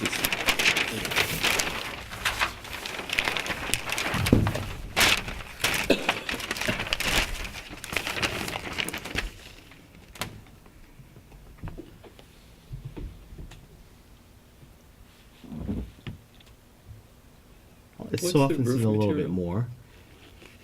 Sorry, go ahead. the roof material, It would be cedar. cedar, because in the rendering, it looks like it could be Yeah, asphalt. Yeah. it's meant to give kind of the Yeah. glaze Yeah. Yeah. stuff there. Brian, what do you think about just the different and number of different window treatments and from an aesthetic standpoint, it looks like they've tried every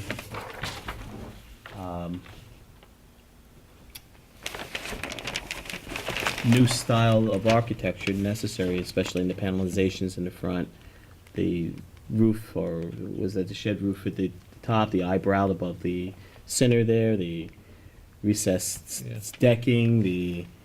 I think it all works. You do? Yeah, I think it all works just fine. I mean, the only objection, if I had any, would be the picture windows, on the first and second floor, they don't line up with each other, and, but, they're both in porches. Right, You're not really going to setback. see them. I think it's a beautiful Gambrel-style house. Thank you very much. Christine? I'm still looking. Esther? I pulled out the plans. There's a lot going on, but it's very well considered, I think. It is busy, and there's a lot going on, but it is a very big house, and I think I would agree with Brian in terms of the proportion and the way that it's all put together. It is a beautiful Gambrel house. The gambrels are a good proportion, your eyebrows are a good proportion, the chimneys are beautifully detailed. I think it's nice. I'm seeing busy, and I can't identify where. It can be sometimes a little bit deceiving with the 3D because it's tough to show, but I mean, once this shingle does kind of start to weather and everything else, it's not Blends in. stark white. It's not always going to be stark white, but Still having issues with massing, and how it reads.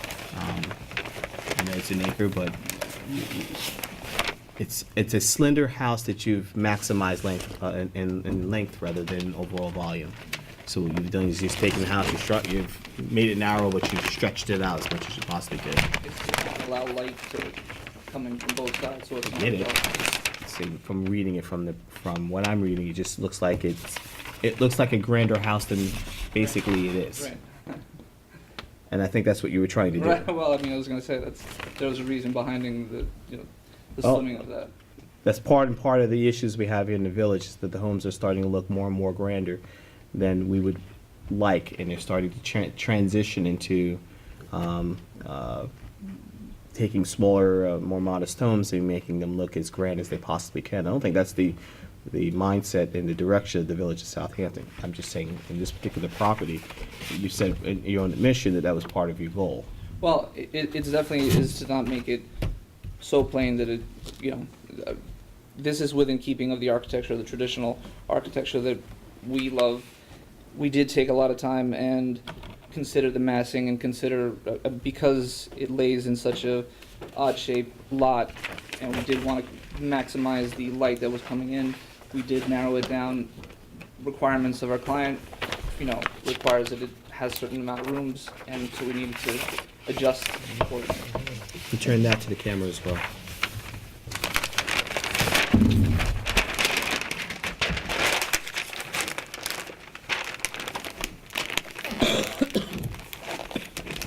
Any public comment on the application? And do you have a landscape plan? The only plan we do have is the existing site. The landscaping that's there now is very mature and tall. Not sure if you've seen from the photos that are in there, but the trees that are there now pretty much cover screening. So you will not be adding additional screening? No, not You're additional using screening. the existing screening itself? Yes. Brian, comments? I'm fine with that too. I mean, if you look at the plan here, the size of the house that's going in here is very much in keeping with all the neighbors, and it's completely screened on all four sides. I think in this neighborhood, it's fine. Christine? I think in this neighborhood Again, I think given the size of the lot, which is almost 2 acres, the fact that you haven't gone to the GFA to the max, I don't have an issue with it. Any public comment? Put that down, I can't see. Oh, sorry. Sorry. Nothing further from the public? All right, is there a motion? I make a motion that we approve the application of Liad and Eileen Mader at 200 Downsville. Second. All in favor? Aye. I'm a nay. Next application, please. Next application is SH 2014 LLC for 101 Pheasant Lane. Steven Sanabria and Neil Cummings for Fleetwood McMullen Architects on behalf of SH LLC on 101 One Pheasant. second.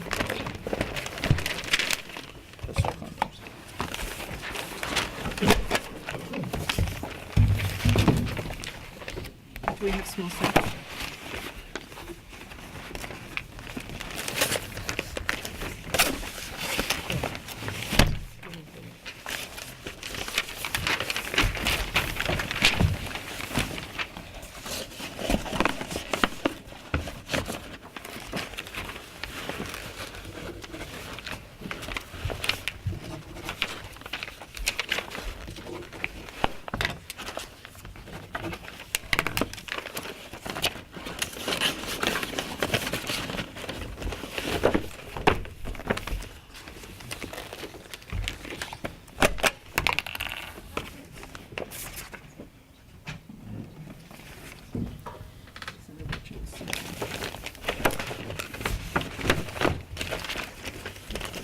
Just wanted to take care of this, saves me a trip to go to the building department later.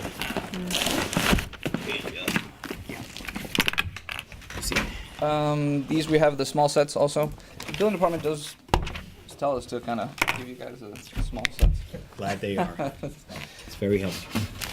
They're duplicate of what we have in file, correct? They are, yes. The only new thing would be this color rendering from the landscape architect. This is a new home on 101 Pheasant that had a property on it but was torn down. So the only thing left is the tennis court? Correct.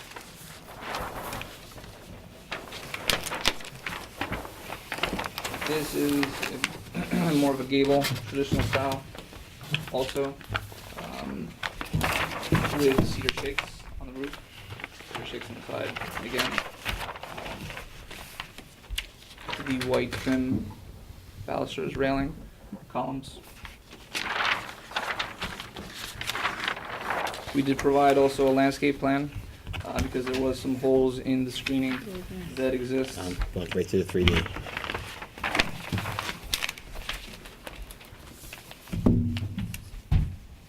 Okay, Brian, what do you have to say now? This one's a little different. I see the building permit. Can you give her the building would you permit, like? please? Building permit. Okay. I'll give you the whole file. Would you say this was a traditional gambrel? Is that what you said? No, that Not was a gambrel. No, no, Okay. gable. There's a lot going on here. I mean, the windows, I think you've got just about every conceivable window style here. So that's my initial reaction. Yeah. Show the camera, please. 10,000 square foot.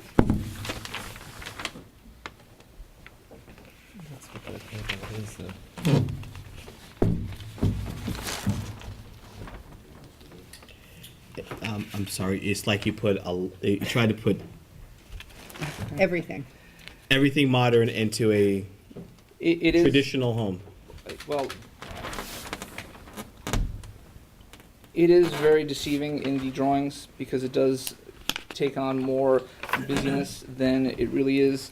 Part of the issue we have that if it's looking that way from a drawing, it's the only mechanism and Right. tool that we have to We measure whether were- the application fits. We were conscious and we were trying to think about the scale. We did bring down the gables and created the second floor space with dormers or with something else besides that so that we didn't have such a high second floor plate. We brought that down.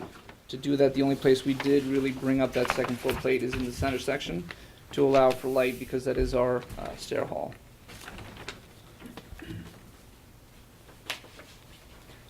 The majority of the windows are double hungs. Obviously, there's some picture windows, again, and then the round tops, but really the only place that we would use a casement is in the kitchens or anything above countertop. I'll just start here. Your preliminary proposed front elevation. You have 1, 2, 3, 4, 5, 6, 7, 8, 9. You have 9 different windows styles. Are you considering double hung, awning? What are you? I'm considering your variations of window Well, style. I'm saying which ones are you counting? The double hung, the awning, the casement. Keep going. The arches. Okay. Keep going. That's what I'm asking. Yeah, What else? I'm counting all of them. That's It's very busy, is what I'm trying to get at. It's extremely busy. You're showing, and I see what you're trying to do, and again, you're going back to that grando, I'm building a manor-style home, but what you've done is you've actually added, it's very busy, just from the naked eye, looking at it from the tool that I have, which is the plans that we have before us right now. It's extremely busy. I suggest, and I don't know if you've had the opportunity to really ride through the village of Southampton and take a look at the variations of homes and see something, especially in that community, because part of the responsibility of this board is the sensitivity to the community and whether the house or the home that's being proposed fits in with the community overall. Right. This I would not say, and I'm just one person, but I'll see how the other board members feel. I don't feel it will. Fit the area. Correct. I think you need to tone it down. Mhm. I think you need to come up with a style and stick with it. But we'll just stick. I'll yield to the architect and see what he has to say. Brian? I think what Curtis is talking about, if you look at the front elevation and you've got, 2 main gables there that are very wide and very splayed, and then your center eyebrow is sort of accentuated in the middle of it with lots of windows under it. The 3 of those we're having trouble seeing how they work together because the fenestration on each gable is completely different. You have, the one on the left here's got 1, 2, 3, 4, 5, 6 windows in it. This one's got 3 round tops and 2 smaller ones. We're just looking for some more consistency because your gables are so big. I would, if I could, I would say that we actually made that and we did that on purpose. We didn't want the symmetry to be exact on one side as it is on the other. Mm-hmm. And so this, I think, adds a little bit of an interest. It doesn't kind of cut the thing in the middle. the house in the middle and flip it over to the other side.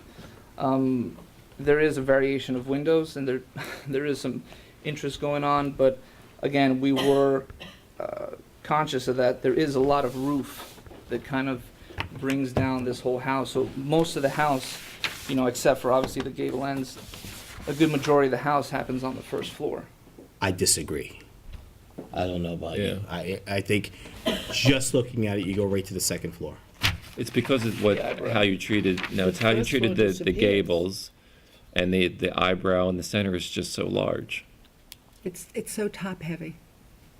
There's too much interest in it. There's so much going on that the eye doesn't even know where to go. I really feel very strongly you have to go back and really rethink this and simplify it. You know, you have some very beautiful homes on Wickapog, and they're classic, they're stately, they're elegant, they're simple. This is none of those things. This is off Pheasant. I know where it is. Oh. I mean, and right across the street from this is that big, tall, sweeping gable that kind of has that big palladium, also has an attached garage to it, very similar. I don't think the disagreement or the issue has to do with the functionality, meaning this detached garage. I think that the fenestration and treatment and window treatments that you've added to that make the house look complex, or it shouldn't be. Too busy. And then if we go to the rear elevation, I'm looking for the circus clown and slides. No offense, it's but just, I don't see how that didn't sound offensive. I can understand what you're trying to do, separating the garage thing, but is that just big picture windows there? It is, yeah. It's again to allow. Our concern is most of the designs we like to have the natural light inside, Right. and because it is a linking space, you know, we Yeah, don't want it to feel you need like to a break hallway. down the scale of those. I mean, that's just way Just too to let you modern know, for this house. this is good. If Ham were here, you really lucked out. I would go back to the drawing board. I would come back with a more simple plan. I would actually take a drive, maybe even photos. Actually, part of the file should have photos of the community and surrounding area. Right. Which is down the park. I didn't see the neighboring homes. Oh, the neighboring homes. Okay. That's part of the application as well. I would take photos of that to bring it in, because what's gonna happen is if you had the photos in file, and we were able to show the comparison between that and what you're proposing here, I think it would really show you that you're a little off base in terms of how complex you've. So, what would be the major concerns or? I would take comments this from the one, I board? would put it aside, and I would start over new. I would just make it a more simple concept. Right. I would look at the surrounding community, and I would be very sensitive to the community as a whole. Okay. We don't want to get into the point of we're designing the house for you, but you have a, Oh no, it's more of a guidelines. I understand, and I try to take that into consideration. less is more. Less is more, yes. Make it less interesting. It's too interesting. It's too interesting. thank you. Any public comment on the application? Anything further from the board? No. You're asking the board to adjourn so that you can, Please. motion to approve applicant's request to adjourn. I make a motion that we approve the applicant, what is the? SH2014 LLC. Okay, you do it. I make a motion to approve applicant's request to adjourn, SH2014 LLC, and thank you very much. Good So night. second, all in favor? Aye. Okay, back to 42 Old Town Crossing. 42.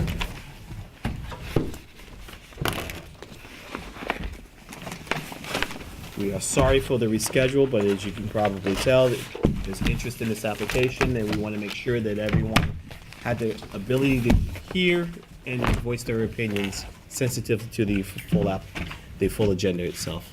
Understood. Good evening, ladies and gentlemen. Good evening, Mr. Studenroth, Mr. Robinson. My name is Monica Navia. I'm an attorney with the law firm of Burke & Sullivan, 41 Meeting House Lane, Southampton, New York, 11968. I just want to point out that I consider April 13 a very lucky number as it's my birthday. And I was happy actually birthday. born at 9:25, so I just had to point that out. It happens to be the time now. But We have a reminder as at a 9:25. present, as a present, I was wondering if we No. could switch 48 for 42 and actually focus on 48 right now since there's no historic controversy. Okay. Is 48. that acceptable? That's your request. Thank you. I Birthday appreciate present that. granted.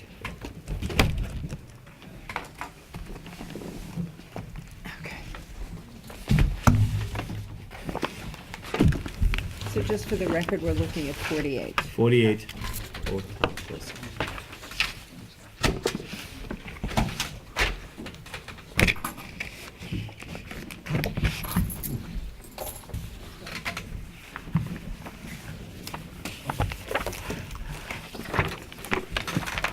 Should we start by asking first, has there been any change from the previous meeting? And Mr. Highsmith, if I can just start off, I'm going to try to keep it as concise and short. I know it's a late night. Our architectural designs with 48 Old Town Crossing are in conformance to the existing zoning ordinances and codes. As you've seen, we have listened to all your recommendations and concerns from the last several meetings. We've made substantial changes and modifications in the designs of the homes to ensure that they keep within the vernacular of our beautiful village and conform with the character of this neighborhood. So now we just like to present 48 Old Town Crossing, and we have a model here and are opening up for any questions you have. Okay, go back to the original question. Has there been any change? No. Okay. No. Just for the record, there's no change from the No. last application. Correct.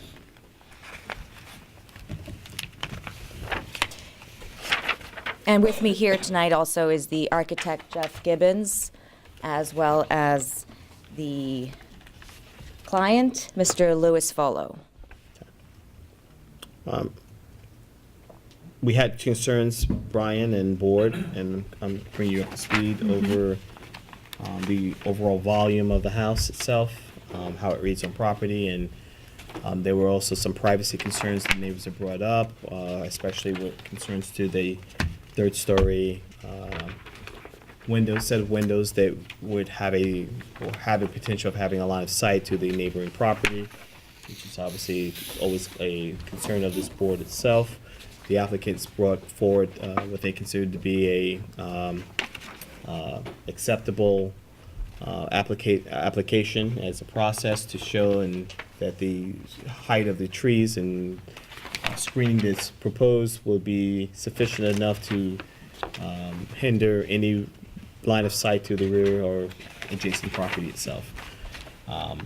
Brian, any questions, any comments? They've made no change, they've made no other modifications or any changes in the application from the last meeting, so we're looking at a duplicate of the prior application. I know we want to look at both homes as a whole.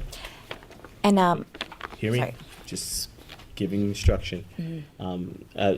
Both applications as a whole, because they both, not that we will not look at each application independently, but in terms of overall volume, both homes are similar in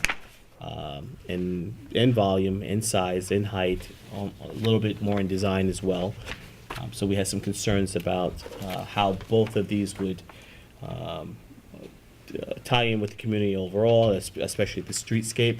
The applicant did make an adjustment to the dormer and moved it back.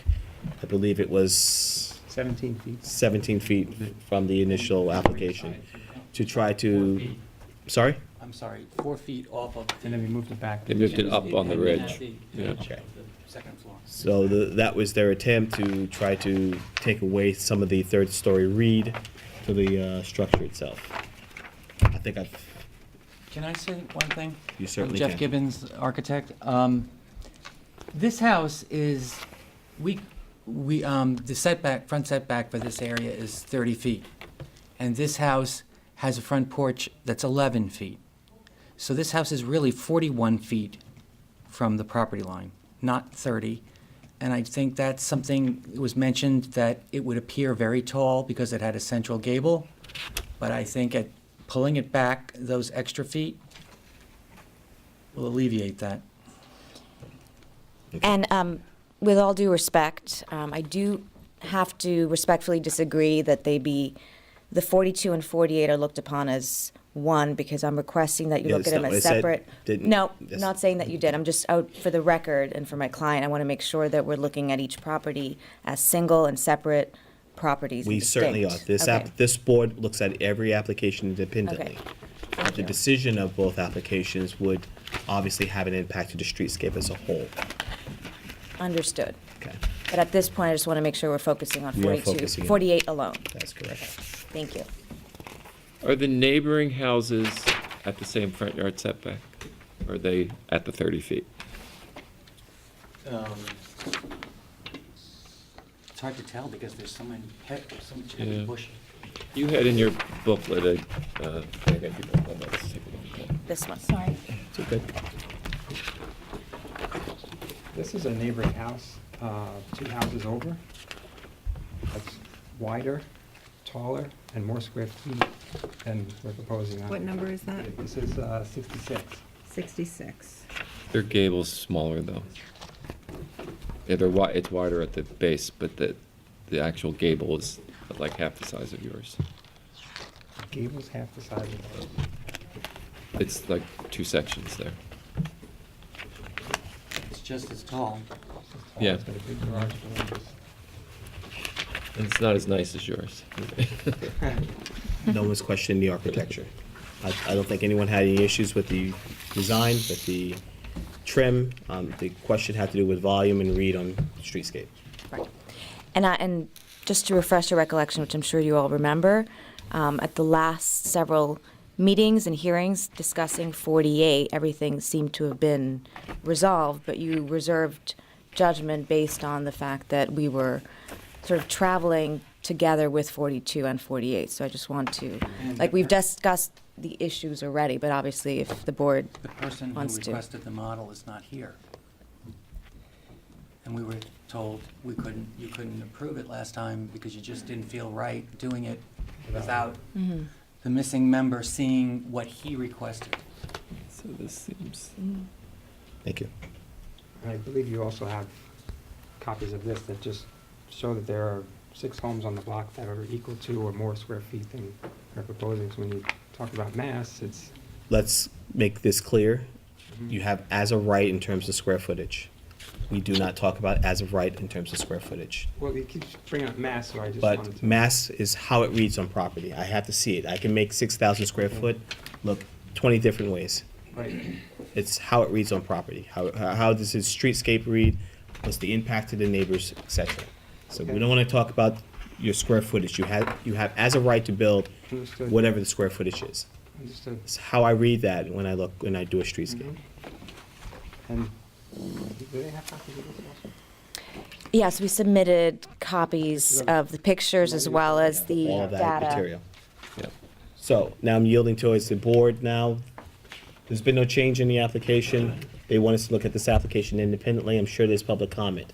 While giving you the necessary time to digest what's going on, anything else from the applicant, I'm sure there's public discussion. Let's see if there's any public discussion if you have nothing further. Okay? Is there any public discussion on the application?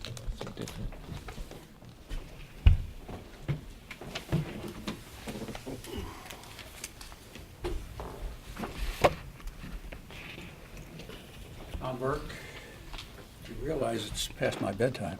Mine too. Mine too. We were hoping, another 10 minutes and I'm gone. Can I go with you? Yes. I just wanted to take a look at the model. I didn't see this. And the other way. And, okay, I hadn't seen that. I guess the only question I have with this parcel and with the same question went with 48. Back in, This is 48. excuse me, 42. Back in March 9th, I think, one of the other prior hearings, I requested, and so did Ham. a detailed computation of the lot coverage, all the improvements on the existing parcel as it stands now, and on the proposed lot. I have not yet seen that, but that was the only question I I had. think it's part of their packet. I can give that to you right now if you'd like to look at it, or I can just tell you what the numbers are. Is that on the survey? It is. I wanted a detail. On one of the surveys, they didn't include certain things, and on the other one, they did. But I would like to see a list of how the computation is arrived at. I think I have the survey, unless this has changed. Confirm, Tom, This which one, is we're March talking about 9th. the same survey. This is a March 9th survey. Oh, no, I have not seen that. I think it will Just for answer the your record, question. received March 9th. What was the date of the survey itself?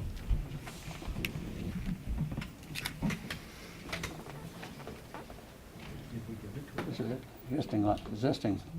I just want to make sure we have dates accurate. That was received on It March has 9th. existing and proposed Okay. on that with everything described. It's just the date it was filed, yeah.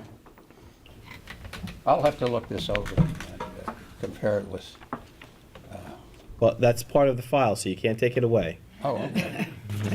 But I'm sure the applicant may have a copy or something, or be a part of the file in the building department. Dwelling, garage, and where is the proposed Underneath it.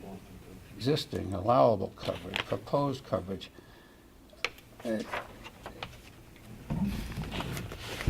I see. Includes roof structures and pool. Includes the roof structures and the pool. Okay. Mr. Burke, do you have any direct questions on the application to the applicant, or no? I'm concluded on that, as far as that goes. I can get a copy. Thank you. Any more public comment?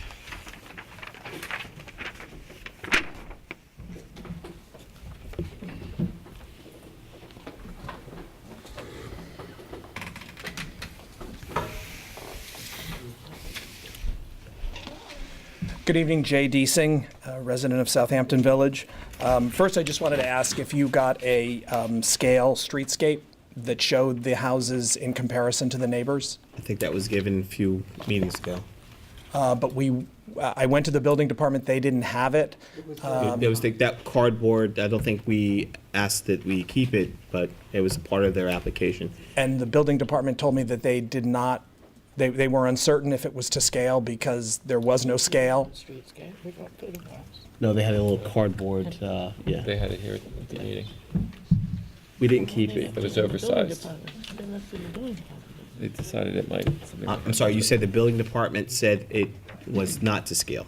They said there was no scale on it and they could not tell if it was to scale. Well, I believe we questioned the licensed architect who put in, actually created the streetscape itself, and based on his license at Jeopardy and on record, But we've not checked it, so that's something you're absolutely correct. We did not check a licensed architect's work. Like we Okay, don't do okay, on the- because I just wanted to give you at least some details, because I went to the building department, and they've told me that the ridge height of 48 Old Town Crossing is 34 feet, 4 3/8 inches, and that the width of the facade is 37 feet, 7 7/16 inches. So that is the highest ridge height on the street. And according to the building department, so I'm just using their figures that they've given me. They gave me every single house on the street. And in fact, the immediate neighbor, which is 60 Old Town Crossing, has a ridge height of 27 feet, 6 inches. And the facade actually rises just 21 feet before the roof slopes away from the street. Furthermore, the width of the main two-story structure is just 28 feet, 6 inches. So it's a much narrower structure. That's number 60. Then if you go to 66 Old Town Crossing, that has a ridge height, according to the building department, of 33 feet, 2 inches. However, the width of the two-story section is only 26 feet wide. I think that's the one, Brian, you were looking at, and you noted that it was a much more narrow gable. And the section next to it is actually a 1.5-story section. Which house are you speaking of? That is 66 Old Town Crossing. You're saying how wide is the house? According to the building department, the two-story section is 26 feet. The two-story section, but what about the rest of the house? It then goes over, it's wider, but it's 1.5 stories. It goes over to, 43, I think it was. yeah, I think it was 40, but I'm not sure. 47. We'll check, but I don't think if it's 47, well, we'll have to look at the plans. But obviously, that is a 1.5 story. And then I think the other house that's cited a number of times is 24, which actually is a 31 feet to the peak of the gable. And that's the Kirsten house, the old farmhouse that's on the street, and that's just 24.5 feet wide. So, I think that there are ways that we could accomplish reducing the bulk of the house. And we could graduate the height with a 1 or 1.5 story section like 60 and 66 Old Town Crossing. You could make the current house a little narrower and lower, like 14 and 24 Old Town Crossing. Actually, 14 Old Town Crossing, which is Mrs. Segura's home, is only 25 feet high. So there, and that was built within the last 5 to 7 years. And again, that's from the building department. They gave me all the numbers. So I think that by breaking up the house a little bit more, it would fit into the neighborhood better. So that would be my request, if you would consider that. Thank you. Okay, thank you. Any more public comment?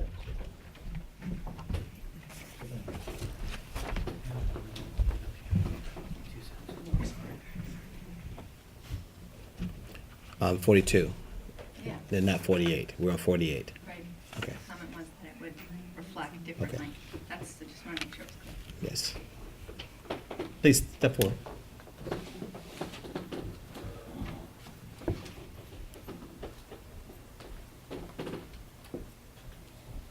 Good evening. I'm Amelia Bauer, and I've been living on Old Town Crossing for 25 years, and it's a neighborhood. We know that we know the people that live there year-round, and we know the community that we live in, and we know each other. And the one thing that I like living in our little, small, tiny little area is the ability to be able to be a good neighbor. I like the house. I'm just a little concerned about the parking. That was my concern the last time I came here. I know everyone wants their dream home, and I'm sure whoever is going to buy this house will be very happy in it. But I don't know if you build a 7-bedroom house and there are 4 or 5 people living in the house, where they're going to park. And I think on-street parking on our little street with different various houses that have been built, including mine, which is new, 25 years old, which I consider new, I'm just a little concerned about the parking. One car behind another car and then on the street. I know Jeff very well, and I respect him. He's done work for me personally. And I just am concerned about the parking and a little bit concerned about the height of the house. I'm not that privileged as you are to know and read plans all the time. But I hear people that pass the place and look at the houses that are going to be demolished. And they look at the neighboring houses and they, I don't know, it's like, are they building a bigger house, or is it going to conform with the neighborhood? I think that we should give it a little look as to the parking, for me personally. That's all. Okay. I thank you very From much. the parking Yeah, parking their cars. concerns, I want to be sensitive to your requests and your issues and your challenges, but the number of parking per unit is something that's calculated by the building department, and they have to make accommodations for doing so. In terms of where the driveways are, site planning, that's not the responsibility of this board. I see. We cannot legislate that. I see. We're an aesthetic board, so our responsibility is really the design, Which material. board does that? The planning board? Well, what you're asking is to make sure that there's not double parking on the lot. Right. And from I think you would have to go to the, Jenny, the planning board doesn't review single-family residences. There is a parking equation in our zoning code. Right. And if the the building inspector is the one who determines whether or not the on-site parking complies with the number. Correct. Well, first of all, they compute the number of spaces required, and then it's up to them to determine that the site provides for adequate legal on-site parking for that many vehicles. I understand. Thank you very much. Very welcome. Any more public comments? Please step forward. No. We're going to get to that next. Okay. Gil Tennant, 65 Old Town Crossing. I'd just like to reiterate what Mr. Deasing was saying about all the other houses and how this one compares to those. In my opinion, these two homes are far, far too big for the area. They don't fit in architecturally with the other homes in the area. So for that reason, I would be against it. Thank you. Thank you. Any more public comment?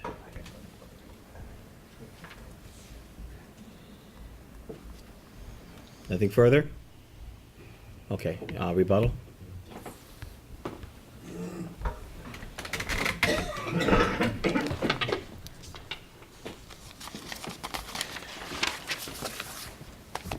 First off, and I know that Mr. Highsmith already addressed this, but for the record and for my client's benefit, I want to make sure that the parking situation was already discussed. Per current code, there's sufficient parking, and again, that's not within the purview, as you correctly said. So I just wanted to reiterate that.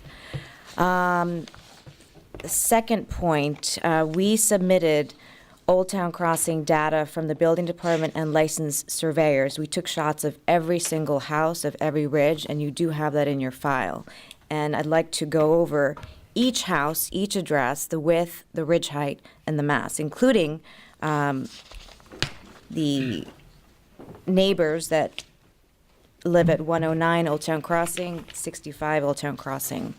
And before I start, I do want to say that I have every empathy and understanding of neighbors concerned about their village. One of the reasons that I moved here full-time, it's because I want to make it my home. I live on Meeting House Lane, and I love the character of the neighborhood, and I would never want it changed as my client as well. And we have done a lot of modifications based on the several times we've appeared before you. But I do want to focus, if I can direct the attention of the board, to the Old Town Crossing data that we did submit into the file, that I had about 8 or 9 copies put in. And because I also want to focus on 48, because this also talks about 42 and 48, but I only want to focus on 48 Old Town Crossing. As it stands, and according to the building department and licensed surveyors, and again, we've taken photographs, we have done meticulous due diligence on this point, and I do ask that when the neighbors do come up, where they get their facts and their statistics, because they are not in alignment with the statistics that we receive directly from the building department and licensed surveyors. So we spent a lot of due diligence, a lot of time on this. So I'm going to go through each and every house and talk about the ridge height, the math, the width, and I'm going to focus now on 48. 5 existing homes have more square footage than the proposed house at 48 Old Town Crossing, and 1 other existing home has nearly the identical square footage. As it stands now, 48 Old Town Crossing, the proposed mass would be 3,127 square feet. 3,000? 127 square feet. Okay. You do realize I made that comment before with regards to square footage. You have it as of right Yes. to build. Yeah, a I just home wanted to. For your square footage. The question is, how's it read on property? And we want to, what we've had issues with in the past is making the comments, what's the matter? Running out of battery. Okay. Back on. Just for So the yes, record- we're going to focus on the Okay, height. just for Got the it. record, we do have your square footage breakdown of each Okay. lot. What we as a board would like to do is we want to make sure that we are not focusing on square footage. Okay, 'Cause you- understood. You have as a right to build. Understood. We want to talk about the aesthetics and how it reads on Okay. property. And if I can, just want to focus on the height. Okay. There you go. It has been said that the proposed homes are too high for the street and that the existing houses are no more than 24 to 27 feet. That is not accurate.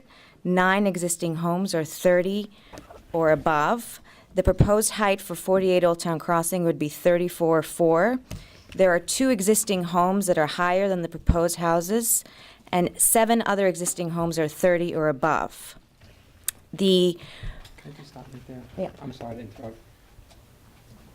As an applicant, that's so frustrating for me to have people come up and just randomly say that, you know, the houses are 24 to 27 square feet without, 27 feet in height, and I have to go out and spend time and money to prove that that's not true. And Welcome to the application yeah, process. I know, it's really frustrating. I mean, this is our 4th time here, and I just feel like every time certain people come up here, that the facts aren't correct. I mean, how many homes on the block that are wider than what we're proposing? How many are taller? I mean, it just goes on and on and Then on. let's set the record straight. You're Thank giving you. us I'm trying good, for we- four. you're giving us good data, so let's just go Right. through it one last time, try to be patient, as we are. And just on that point, I guess I'm used to being courtrooms where facts and there's accountability, and when people come up here and just call out numbers without giving any source. I've been to a lot of courtrooms where Right. that happens too. Right. So I'm just want to point out that we have done due diligence. We've talked to licensed surveyors. Back to my point on 48 Old Town Crossing, the proposed height would be 34.4. There are 2 homes that are higher. The first one is at 66 Old Town Crossing, an existing height of 34 feet 10 inches.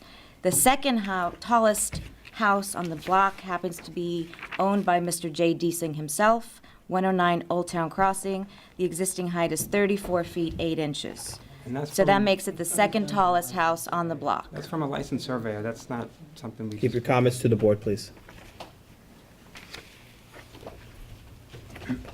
All right, just for reference point, did the applicant ever take in consideration breaking the facade so that at least there's a deviation in terms of roof pitches, roof height, story and a half rather than a 2-story, extending out the volume of the rear? Did you take any consideration to changing the style of the home that it doesn't have such a large volume? We've tried for the past 4 hearings, we've listened to every comment that you all have made, we've played the tapes back and went over it together as a team, and we've made every change you've asked. At this point, I mean, this is the house. And based on, if I may, on what we also submitted, it has been said that the proposed homes are too wide for the street and that the existing houses are narrow. Again, not accurate. 7 existing homes are wider than the proposed houses at 42 and 48 Old Town Crossing, and 5 other existing homes have nearly the same width. So to your point, we just want to point that out for the width.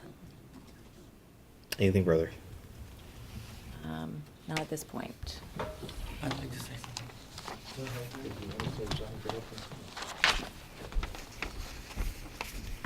I just wanted to say that now the gable is too big. When we came in the beginning, it was too busy. It always seems to be something to satisfy the people who live on this block. I mean, it's the 4th time we're here. Do you understand how much money my client is losing? And just to that point, you know, the last hearing, there was no problem with it. And now all of a sudden And it there's was, problems we again. can't put past it because Ham isn't here. And then Ham Guys, takes let's, off. let's be clear about the last meeting, okay? There were a few reasons why we did not hear the application. A, yes, Ham was not here and asked for information, and we wanted to give Ham the opportunity to review it. B, as an overall, we were looking at the 2 lots. And this was something that you as well, it was part of your application that you originally came forward with, this being we have a 2-project application coming before you. So you kind of sort of came into this application showing this as as a, not as a match, but they were two That's why I didn't volatile. have to do two streetscapes. Understand it, but in you, the same I don't street. want you to think that we're just saying goodbye, come back next week without any recourse, without an explanation for that reason. Third, in terms of your financial hardship, if that's what you're proposing, that this is a financial hardship, that's another to process. me. We don't take in consideration, even though we're sensitive to it, unless you're proposing before us a financial hardship, it's not something that this board is going to take in consideration.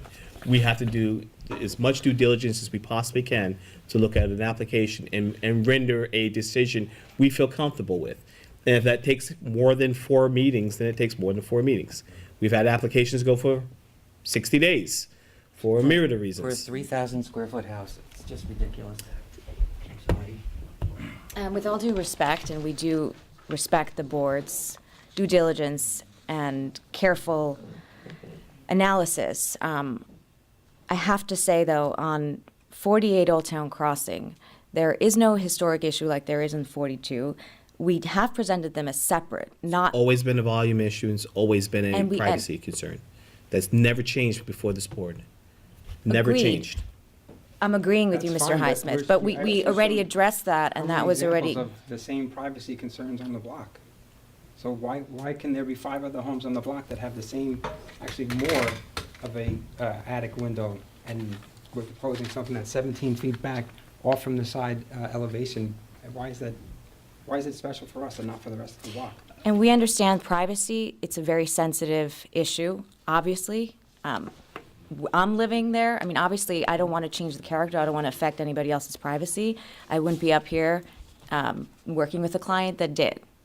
And I respectfully request that you confer or make a decision on 48 Old Town Crossing. We've taken all your recommendations into account, all the concerns. We've made significant, substantial modifications and changes. You've asked for 3D models. We've asked for streetscapes. I mean, we've submitted everything that this board has asked, and we're just asking that in your due diligence and prudence that you really focus on making a decision on it tonight. Again, I understand financial hardship, that is not something of your concern. Time is money, and this client, Mr. Follow, just wants to get to work and wants to get it done. I just also want to add that the neighbor that's right here, they're not complaining about this. They have an attic window that looks on this side as well, and on the other side, both sides of the house. They have no issue. And it really, as a last final point, it is a very classic, elegant house Thank you. that fits within the character of the neighborhood. Thank you. Christine, any comments? No. Esther, any comments? This is the first time I'm seeing this, but I spent a long time at the building department this morning, and I did go down to the site. I think that based on the reading of the record and from what I can understand in the application process, you have done your due diligence, and I think you have made an effort in terms of trying to satisfy the neighbors in the community. I, for one, think the architecture is very, very good. We do not live in a perfect world. And I think that aesthetically, the house really is very graceful. Thank you. Parking is not in our purview, so I can't comment on that, but it's a difficult application, but I think I have all the information to render my decision. Thank you, Ms. Pastor. Brian? Yeah, I mean, I was the one driving a lot of the changes, and I know that they accommodated all of the issues that I had. I think we're stuck in the same situation that we get in a lot of times where we have a house that's as of right for zoning, and the neighboring houses are not as massive as what's allowed. And to me, that just means you have to produce a good piece of architecture. And when you do that, and you come back, every meeting and try to accommodate us, then you did everything you could do, and I feel confident that I can approve a good piece of architecture. Thank you, Mr. Brady. Because of the pending and potential legal issue with this application, I would feel more comfortable that it be in writing and being thorough. That way there's no misstep. I'm sorry, what is? Could you hold on, please? Counsel? Yes, sir. Thank you. just in case that there are any repercussions based on any decision this board makes. I just feel more comfortable as a chair that whatever the decision be in writing. What that means is that this application will be closed for any further record, and that the next meeting you would have a decision. Can I ask what the legal issue on this property would be? You have neighbors in droves that have come up and complained about it. Our concern is that we want to make sure that we have a thorough record to proceed. Totally understand, respectfully disagree.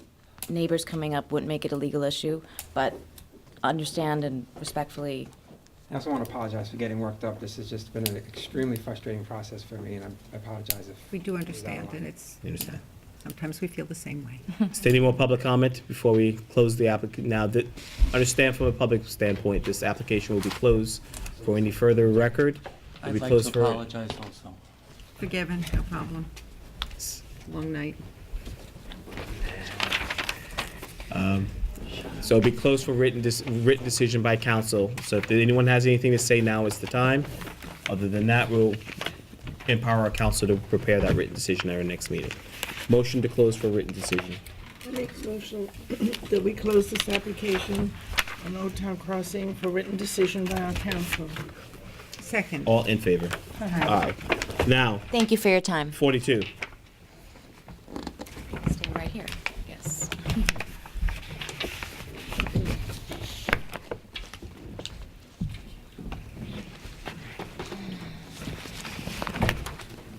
We've called to open 42.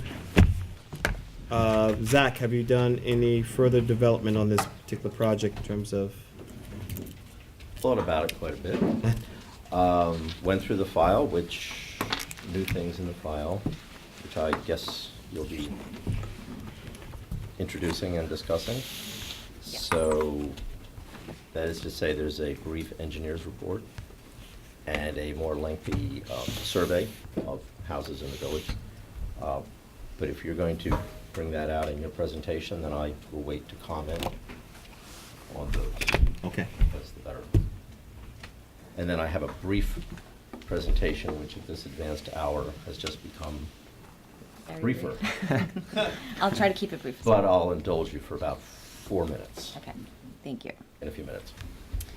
And again, because we're treating this as a separate application, good evening, ladies and gentlemen, Mr. Studenroth, Mr. Robinson, my name is Monica Navia, attorney with Burke & Sullivan, 41 Meeting House Lane, Southampton, New York, representing the applicant, Mr. Lou Folo, on 42 Old Town Crossing.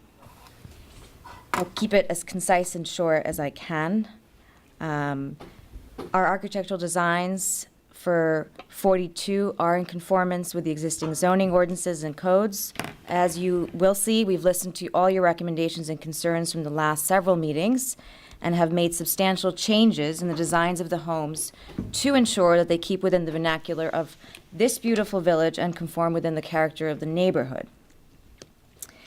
To refresh this board's recollection, I'd like to focus on a neighbor that lives at 47 Old Town Crossing, and by the name of Mr. Thomas Burke. And he brought up a very valid point that houses, and just to show the camera, this is Mr. Burke's house at 47 Old Town Crossing. To focus on, he had a very valid point when he brought up that this house was built prior to 1926, which under this village's code would require that they do a historic inquiry on it. So Mr. Burke had a very valid point to bring that up. So based on that inquiry, we hired historians. We submitted a very, very lengthy report that you should have in the file. We made many copies, where it discussed the survey of structures built in the American Foursquare style village of Southampton. We also submitted an engineer's report. We also submitted a home inspection report that you also should have in the file. We also submitted Old Town Crossing data from the building department and licensed surveyor. We also submitted multiple photos of houses that are exactly that, American Foursquare structures. There are many, many houses in the village of Southampton. And based on that, I reviewed Mr. Tom Burke's architect's one-page report that we didn't find relevant, but we appreciate the work in the submission. And at this point, we'd like to request that based on all our submissions and based on the one-page report that we disagree with on Mr. Burke's architect, that we also, I just wanted to point out, we did share copies of all those documents. Personally gave it to Mr. Burke in labeled file folder, because I, as an attorney and as someone that's representing my clients, I want to have full transparency with all the neighbors. Anyone that has any questions, we want to make sure that we're all on board, because we're all going to be living together. We want to keep, again, within the character of the community, and we also respect his valid point that we wanted to discuss the historical aspects. At this point, based on our due diligence, we find that there is absolutely no basis to designate this house, this Foursquare, as a landmark, as there are, and as you saw in the report. What is the basis of it not? There are 97, if you can turn your attention to page 11 of the historic report.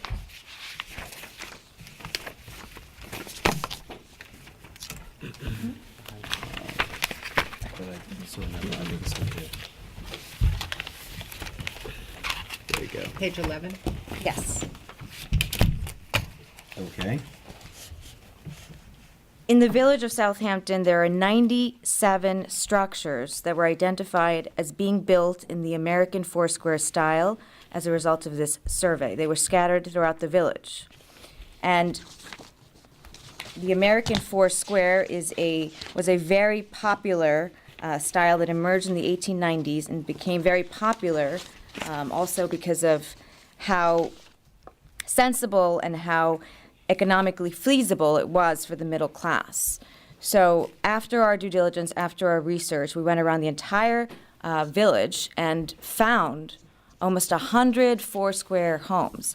Also, there's a very high standard, as this board is very aware, to make a house a landmark. Again, this house is not in a historic district. So I respectfully request that this board, after reviewing all the documents that we submitted, find that after an inquiry was made, after full investigation, that this house does not rise to the level of being considered a landmark. So you're saying by the nature of the number of Foursquare homes in the village of Southampton, and the fact that it's not a historic district, it renders it...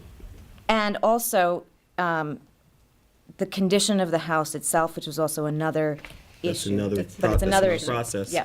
That's the hardship. So that's what I'm saying. For the Yes. record, so we understand that. Mhm. You start getting into the condition, that means you're saying that it cannot be, rehab, cannot be repaired, because there's a hardship in the process of you doing so. Different process altogether. Got it. But Yes. just identifying what you're saying is that it doesn't meet to the level of standard for designation because of the number of Foursquare homes that you found in the village, and the fact that this particular subject property is not in the historic district. Those are your two reasons. There are no other reasons other than those two. Those are the main reasons, yes. Zach? Okay. Before I discuss this, I just want to comment that a hipped roof, such as this, is a great alternative to the gable-shaped roof of the house 6 numbers up the street, because it kind of brings that massing down very successfully. So I wish we'd been looking at that at 48. Just a comment, I understand 48 is sort of I have some boards. I sit here, month after month. This is the first time you've looking actually at these come- illustrative boards, and I think, no, that's fine. So I'm thinking, well, gee, it'd be fun for us to present our own boards. So here we go. And what I simply want to point out at such a late hour is that the much misunderstood and much maligned Foursquare really ought to have its day in court. So this is not court, but I think it's about time to come in defense of the simple Foursquare, which, let's remember, is simple for a reason. I think Frank Lloyd Wright is credited with coming up with the idea to begin with. Even though it's 2 stories high, it's horizontal. Hence the alternative name Prairie Box. Okay. So it's simple. It's lacking the ornamentation that Frank Lloyd Wright eschewed, which was late Victorian, and he thought all that fussiness, it's time to go. So I want to thank your very capable architectural historians, very good team you contacted there, for surveying 97 of these Foursquares in our village. Who knew? What's interesting to me is that they rendered no conclusion or advice or suggestion as to what to do with that information. I would make the suggestion that this board look seriously at what a wonderful collection of Foursquare houses we have in this village, and think seriously about conveying special protections for them, because it's an important style. We have a wonderful selection. You missed a couple on Post Crossing. That's okay, because they're so excessively architecturally ornamental, they don't look like Foursquares anymore. But there are 5 of them on that block. I think they found 3. So to just go through this quickly, here's the American Foursquare, popular from 1900 or so to 1930. This looks oddly like the house in question at number 42. It's not supposed to be fancy. That's the point of the style. Frank Lloyd Wright commented that the purpose was to bring people out of the attic. Up there in those fussy Victorian houses, it was kind of dark, and there wasn't a lot of air, and the servants tended to be stuffed up there, and he wanted to bring them downstairs. And so hence the very flat, hipped roof. There are basically 2 roofs that are possible. One is pyramidal, meaning it comes up like a pyramid, or very subtle variation is one that actually comes up to a ridge. That's hipped, but it's not pyramidal. The difference between the footprint is either square or it's rectangular. So if it's rectangular, it comes up to a hipped roof, such as this, as opposed to a pure pyramidal roof such as that. And we have examples of both. We won't dwell on that.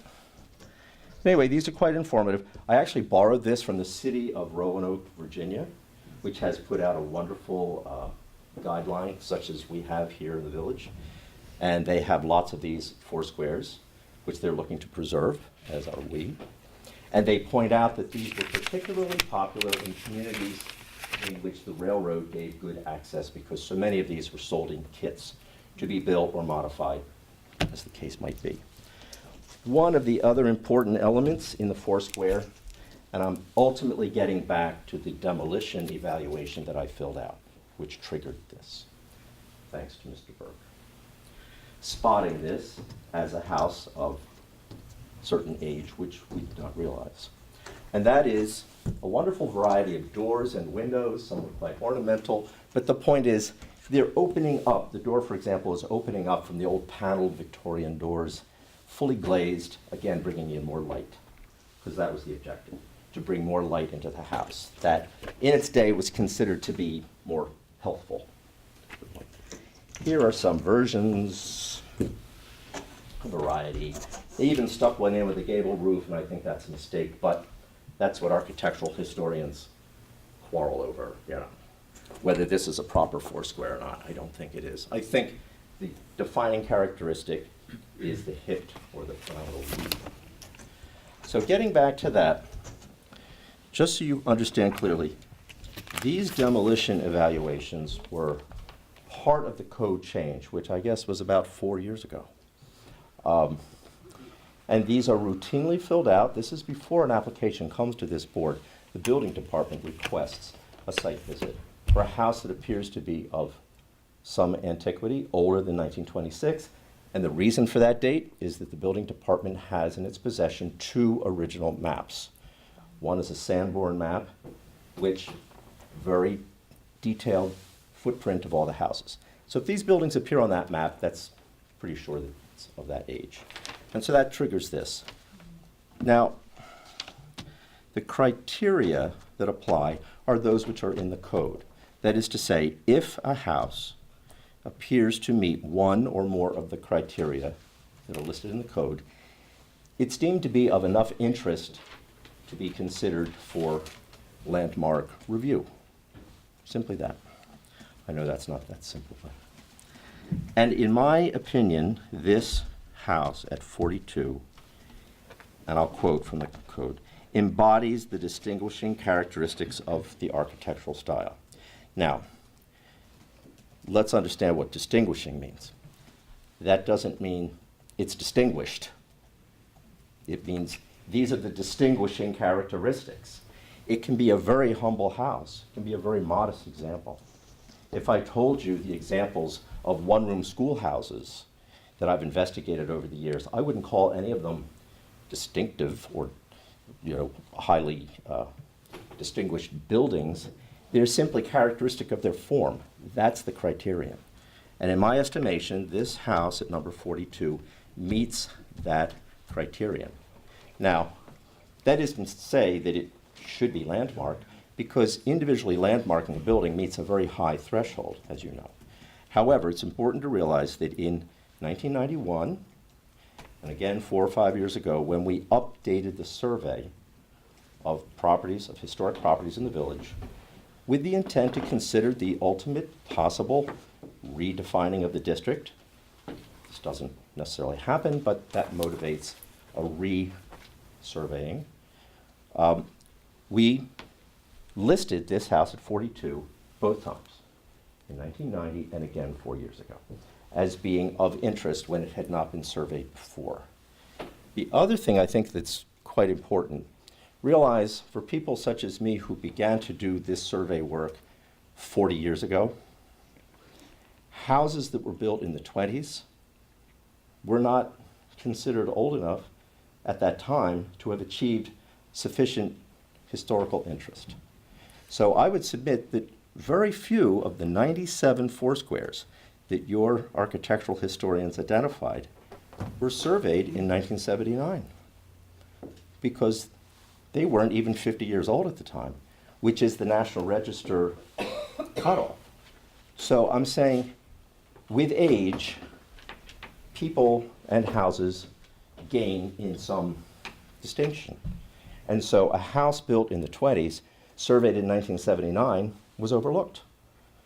A house of that age now is 40 years older. And so that is why this survey, it would be very important for you to have your consultants go through, if you wish, go through those 97 buildings, most of them having not been surveyed to begin with, to determine which ones are distinguished or, okay? Because otherwise, this is a report, it's an interesting architectural report, but it only lists 97 buildings in the village. That's what it does. It doesn't comment directly on number 42, is my point. So I want to wrap it up. The only other thing I wanted to say, as to the condition, I went on your engineer's website, and he makes a distinction between engineers and home investigators. So there's really nothing in this report that addresses or specifically comments upon the physical condition of the building, except for it's lacking a beam in the cellar area that would support all the floor joists. He goes on about appliances and 2x4. It's not a part of the process that we would be reviewing if they want to make What I'm saying, no. Well, but this goes to, in this demo report, we talk about architectural and historical integrity, and that's condition. Because we do have old homes that have sunken into such a state of structural compromise or deterioration that the physical condition of them becomes a factor when you're determining their viability. And so what I'm submitting here is that, of course, we don't do interior inspections, but I think it's appropriate to say, and I believe I commented in my report, that the building appears to be in good condition. And I'm only commenting that the filed report from the engineer does not in any way contradict that judgment. So, it's late. Thank you very much. So, up here. Thank you, Mr. Stevens. Sure. I just want to, Mr. Studenoff, make sure that you also saw the home inspection summary report that was in the file. That, yeah, I made 9 copies. No, that's the You're still engineers. addressing the condition. This is the home inspection report that's in the file that talks about all the mold, the rotted decks, the wood rotting and paint peeling.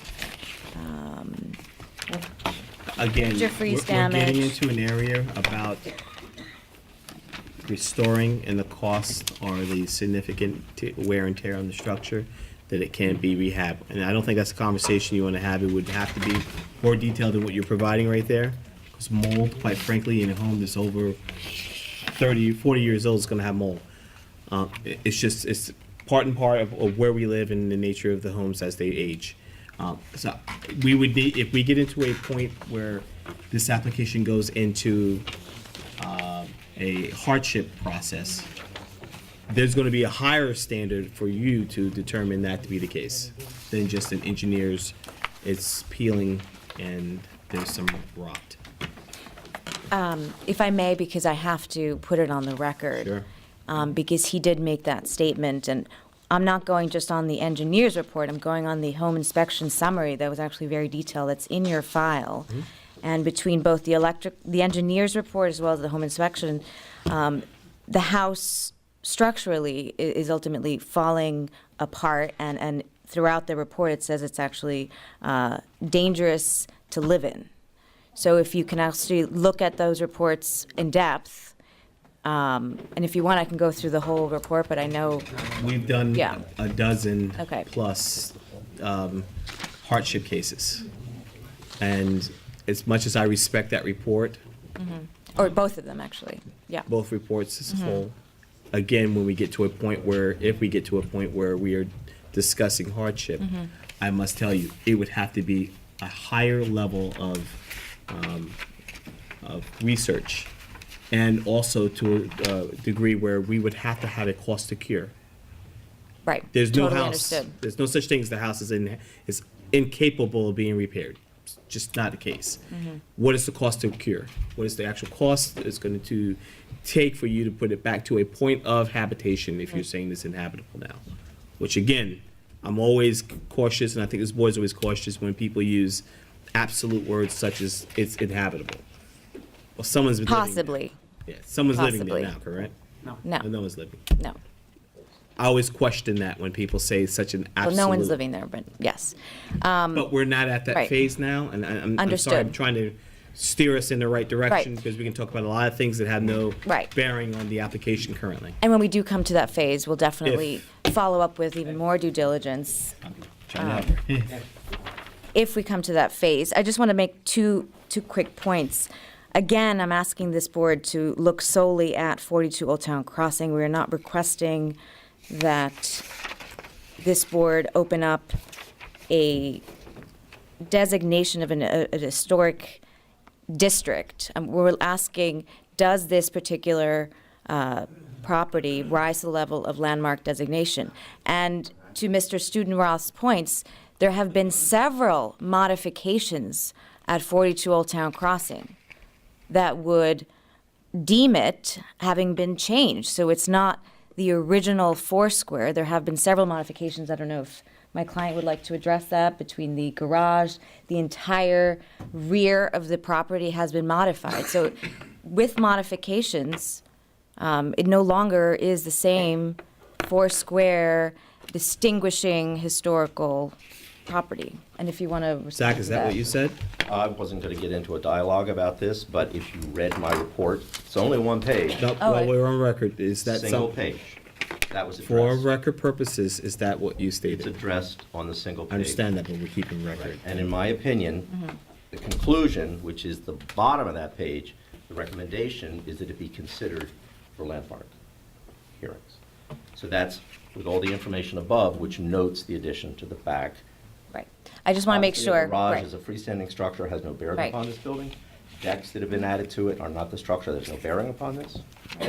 I just wanted, Mr. Studenroth, I'm with all just- due respect, I just want to make sure for the record that they're clear that there have been several modifications on That's this in property. this Noted in his report, report. Right. part of the record. I understand that. I just want to make it clear again for tonight's hearing. Mr. Follow? I was just gonna ask, so what, I mean, where do we stand? I mean, have we made a decision on what we're doing, or? No one's made a decision. No, We're hearing okay. testimony from everyone. We heard a testimony from your council, we've heard it from your team, we're hearing from our historic consultant, I'm and this just board echoing. still hasn't said two words about, now public is shaking their hands saying, I want to talk. No, we haven't made a decision ultimately. Okay, is there anything further? Because I have waving hands behind Oh, me. yeah, that I- okay. Not yet. Please, public comment. Any more? Is there any minutes? 3 minutes. I don't have a piece of gum. Gum is great. Eric Woodward, architect, offices in Southampton. I'm here with one simple task, and that was to comment on Zach's recommendation. And the letter I wrote is limited to that. It's very clear, though, that I was putting my professional background and experience forward to support his evaluation. And so the other council made light of my letter, but I think it is significant that I have pointed out that Zach has stated that the house clearly meets criteria number 3. It's a specific criteria for landmarking, and that it is an almost perfect untouched example of a four-square house as you approach it from the street, which is what the community sees. And I further pointed out in my letter that we're not looking for superstar unique landmarks, that part of the value of our neighborhoods and the value that you as a board help to protect is the feeling of residential neighborhoods that are well proportioned and houses that aren't necessarily fighting for attention. I'm not going to comment on the proposed house, that's not my function.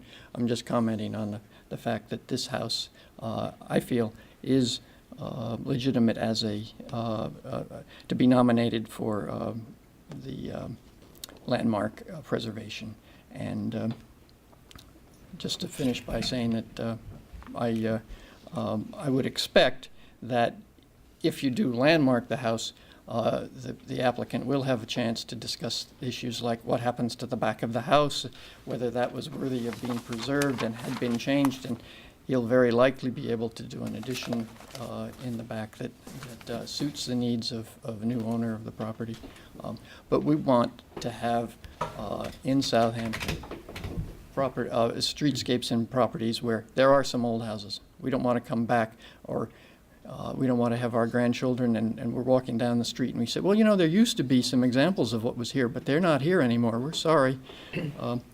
And the last thing I'm going to say is, it doesn't matter if there are 97 other foursquares. What's important is this property has a landmark-worthy foursquare on it. Thank you.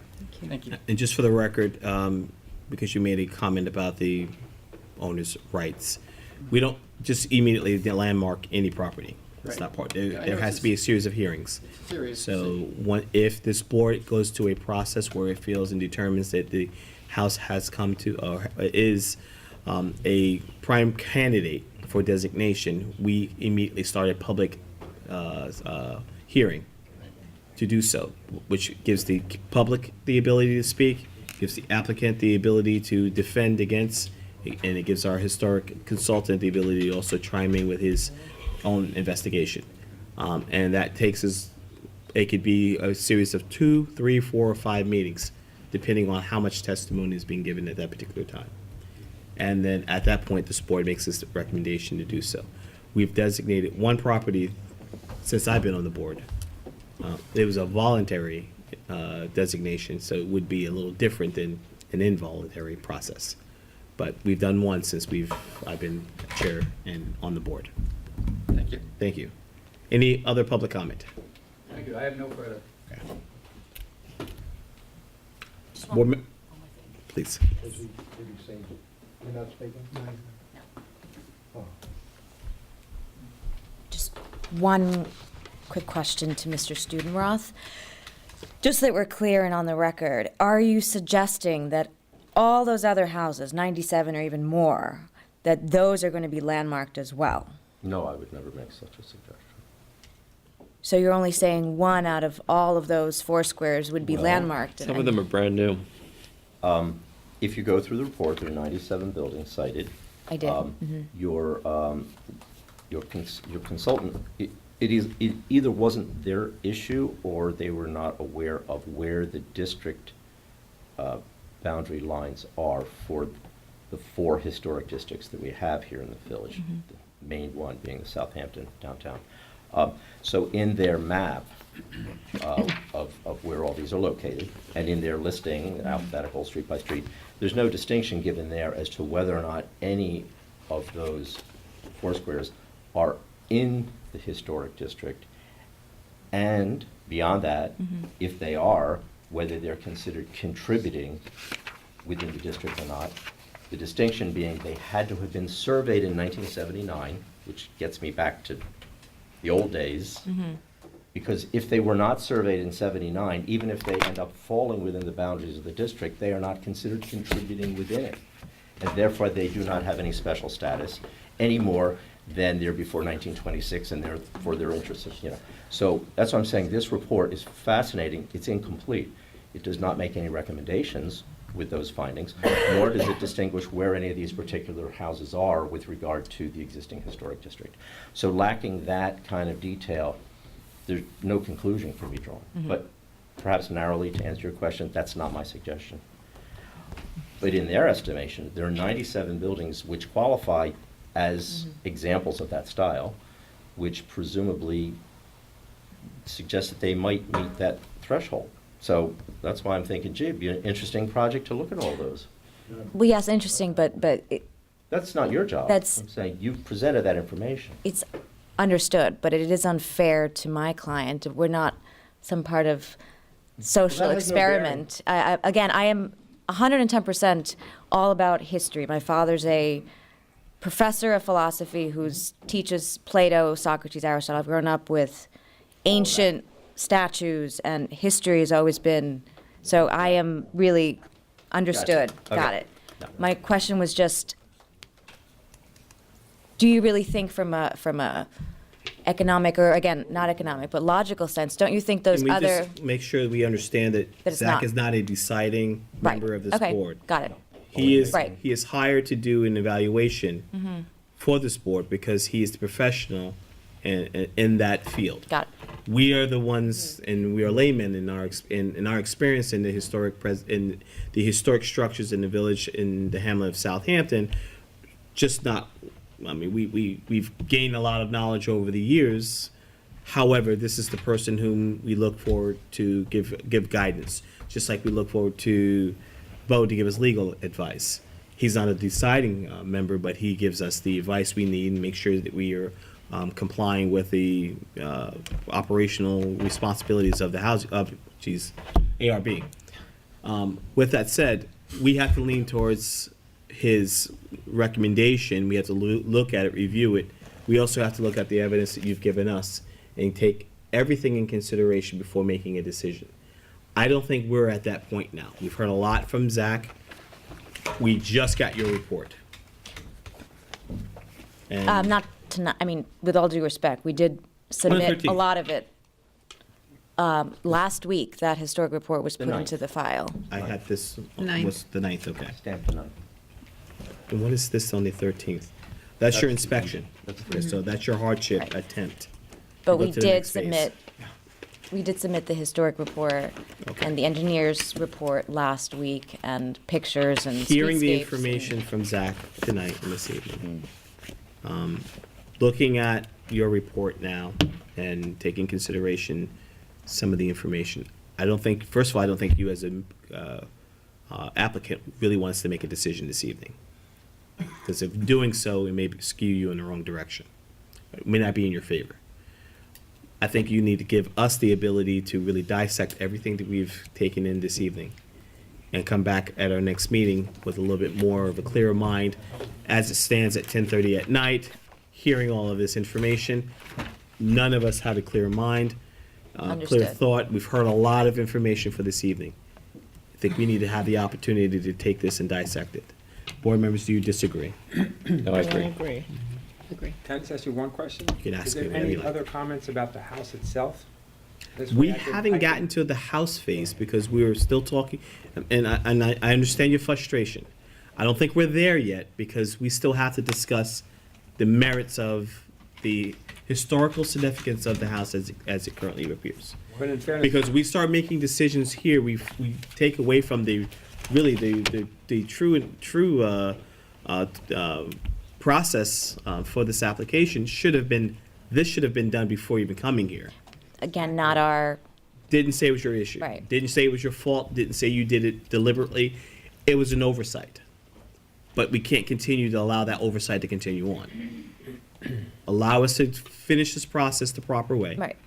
And that way, this doesn't become an issue, a concern. We start making comments about this, your home, your current design, the aesthetics, the features, the height, the volume, and so forth. And then we lose sight of what the original issue is. And the issue is, do we feel that the house as it currently exists merits designation? I understand, but we have been commenting about the house all throughout. Not So- this. Not this house, no. Yes, we have. Yes, actually, I've changed this. if every I, time. if I may, members of We the did that board, before the comments and conversation And about after. the We've done that historical s- significance. we've done that several times, and I just want to make sure, that our concern is that we don't start rehashing the issues that have already been discussed several meetings ago about the actual design of it. We've made significant, substantial modifications. We've made models, we've submitted streetscapes, everything that this board has requested, we've complied with. And everything was all systems go until the historic We've inquiry even began. I just want to make sure we're not going backwards. I don't know if that's an accurate timeline. That's accurate. But, and I don't want to get into, because I don't remember. I just want to make sure we're And I not would going have to read- backwards. I don't agree that that's the accurate timeline of how things came to where we are today. Okay. What I will say is that this board can't take in consideration, and I'm saying this as the chair, and also ask the board if they feel that they are in agreement with my suggestion. But we can't take in consideration the style and design of a house that potentially never be built if we go through a process of designation. No, I understand that All part. the comments that were made prior to tonight, then, and all the changes I've made were for nothing? No, I didn't say they were for nothing. I'm saying that portion of the application will remain as such until we come into a decision or conclusion that the house is no longer a Right. historic. Okay, Understood. Can I just ask it a different way? Is there anything like glaring that you would want to change? Because for me, it would be great if I could work on this or not work on it, so I can spend my time and money somewhere else. I mean, like I said, every hearing, we've made changes to this model, to this design, after the historic evaluation was brought up. So if the house is acceptable, or if there's a glaring change that needs to be made, I can work on it. Understood, and I don't think we're in a position to do that right now. Really sensitive to your challenges and your financial concerns. Unfortunately, we have to procedurally take care of the hurdle in the process Yeah, right but that now. wasn't the procedure, is what I'm saying, but I understand. Okay. I just want to make sure we're not going backwards and wasting valuable time Understood. on both ends. Monica, can I say something? This is not a board of expedition. It's a board of reviewers, It's correct? a board of review, Mhm. and this is an open application, and everything from moment one is still on the table. Okay, understood. We understand Okay. your frustration. The board is doing its best to move this Mhm. forward procedurally for everybody. Not Appreciate it would- that. Not that it Mhm. would happen here, but if there's ever a legal challenge to something like this, you would be very thankful that the board spent this amount of time to develop the record that it's doing.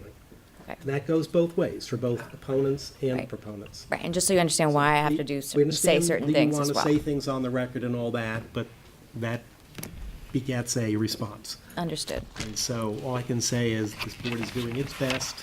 You guys have been very cooperative, but everything is on the table. It's an open application. Okay. Thank you for your time. Thank you. Do you want to add anything? Anything further from the public?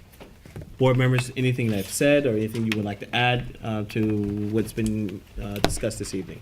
Brian, Christine, Esther? I'm in agreement. Okay. In the meantime, we're going to digest the information we had this evening. We're going to take in consideration the notes and dialogue and the direction of our historic consultant.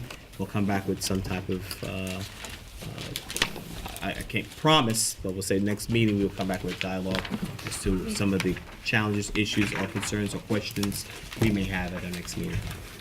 Okay, adjourn until next meeting. You got it. You said it. Motion to approve the applicant's request to adjourn. I don't even work here. I make a motion that we approve the applicant's request to adjourn to our next meeting. All in favor? Aye. Thank you. Happy birthday. Just some, okay, excuse me, guys, because getting late, I just want to get some housekeeping concerns. On the discussion this evening, meeting for May 25th, board members, that's Memorial Day. I won't be here. So, question is, board members, do you Happy want to, birthday. A, change it to Wednesday, or B, cancel the meeting altogether? Change to Wednesday. I agree because of the length of our applications. Motion to change the meeting from the 25th, May 25th to May 27th. Make a motion to Make a change. motion, oh, sorry. Make a motion to change the meeting from Monday, May 25th to Wednesday, May 27th. Second. All in favor? Aye. We make sure we have that posted in publication properly. I thought that all of these were approved, the minutes. They are, except for May. I made a note. I'm sorry? I made a note again, Okay, which was not approved? March 23rd. That was the only one. Yeah, Who's not here? just that. I was not. Okay. Board members, you had the opportunity to see the minutes. Yes. Questions, comments, concerns, change, errors, or omissions? Motion to approve March 23rd, Make a 2015 motion that minutes. we approve the March 23rd, 2015 minutes. Second. All in favor? Aye. And a motion to close this evening's meeting. Esther, you can do it this time. I make a motion to close the meeting for the Board of Architectural Review and Historic Preservation, April 13th, 2015. Good night. Second. All in favor? Aye. Good night.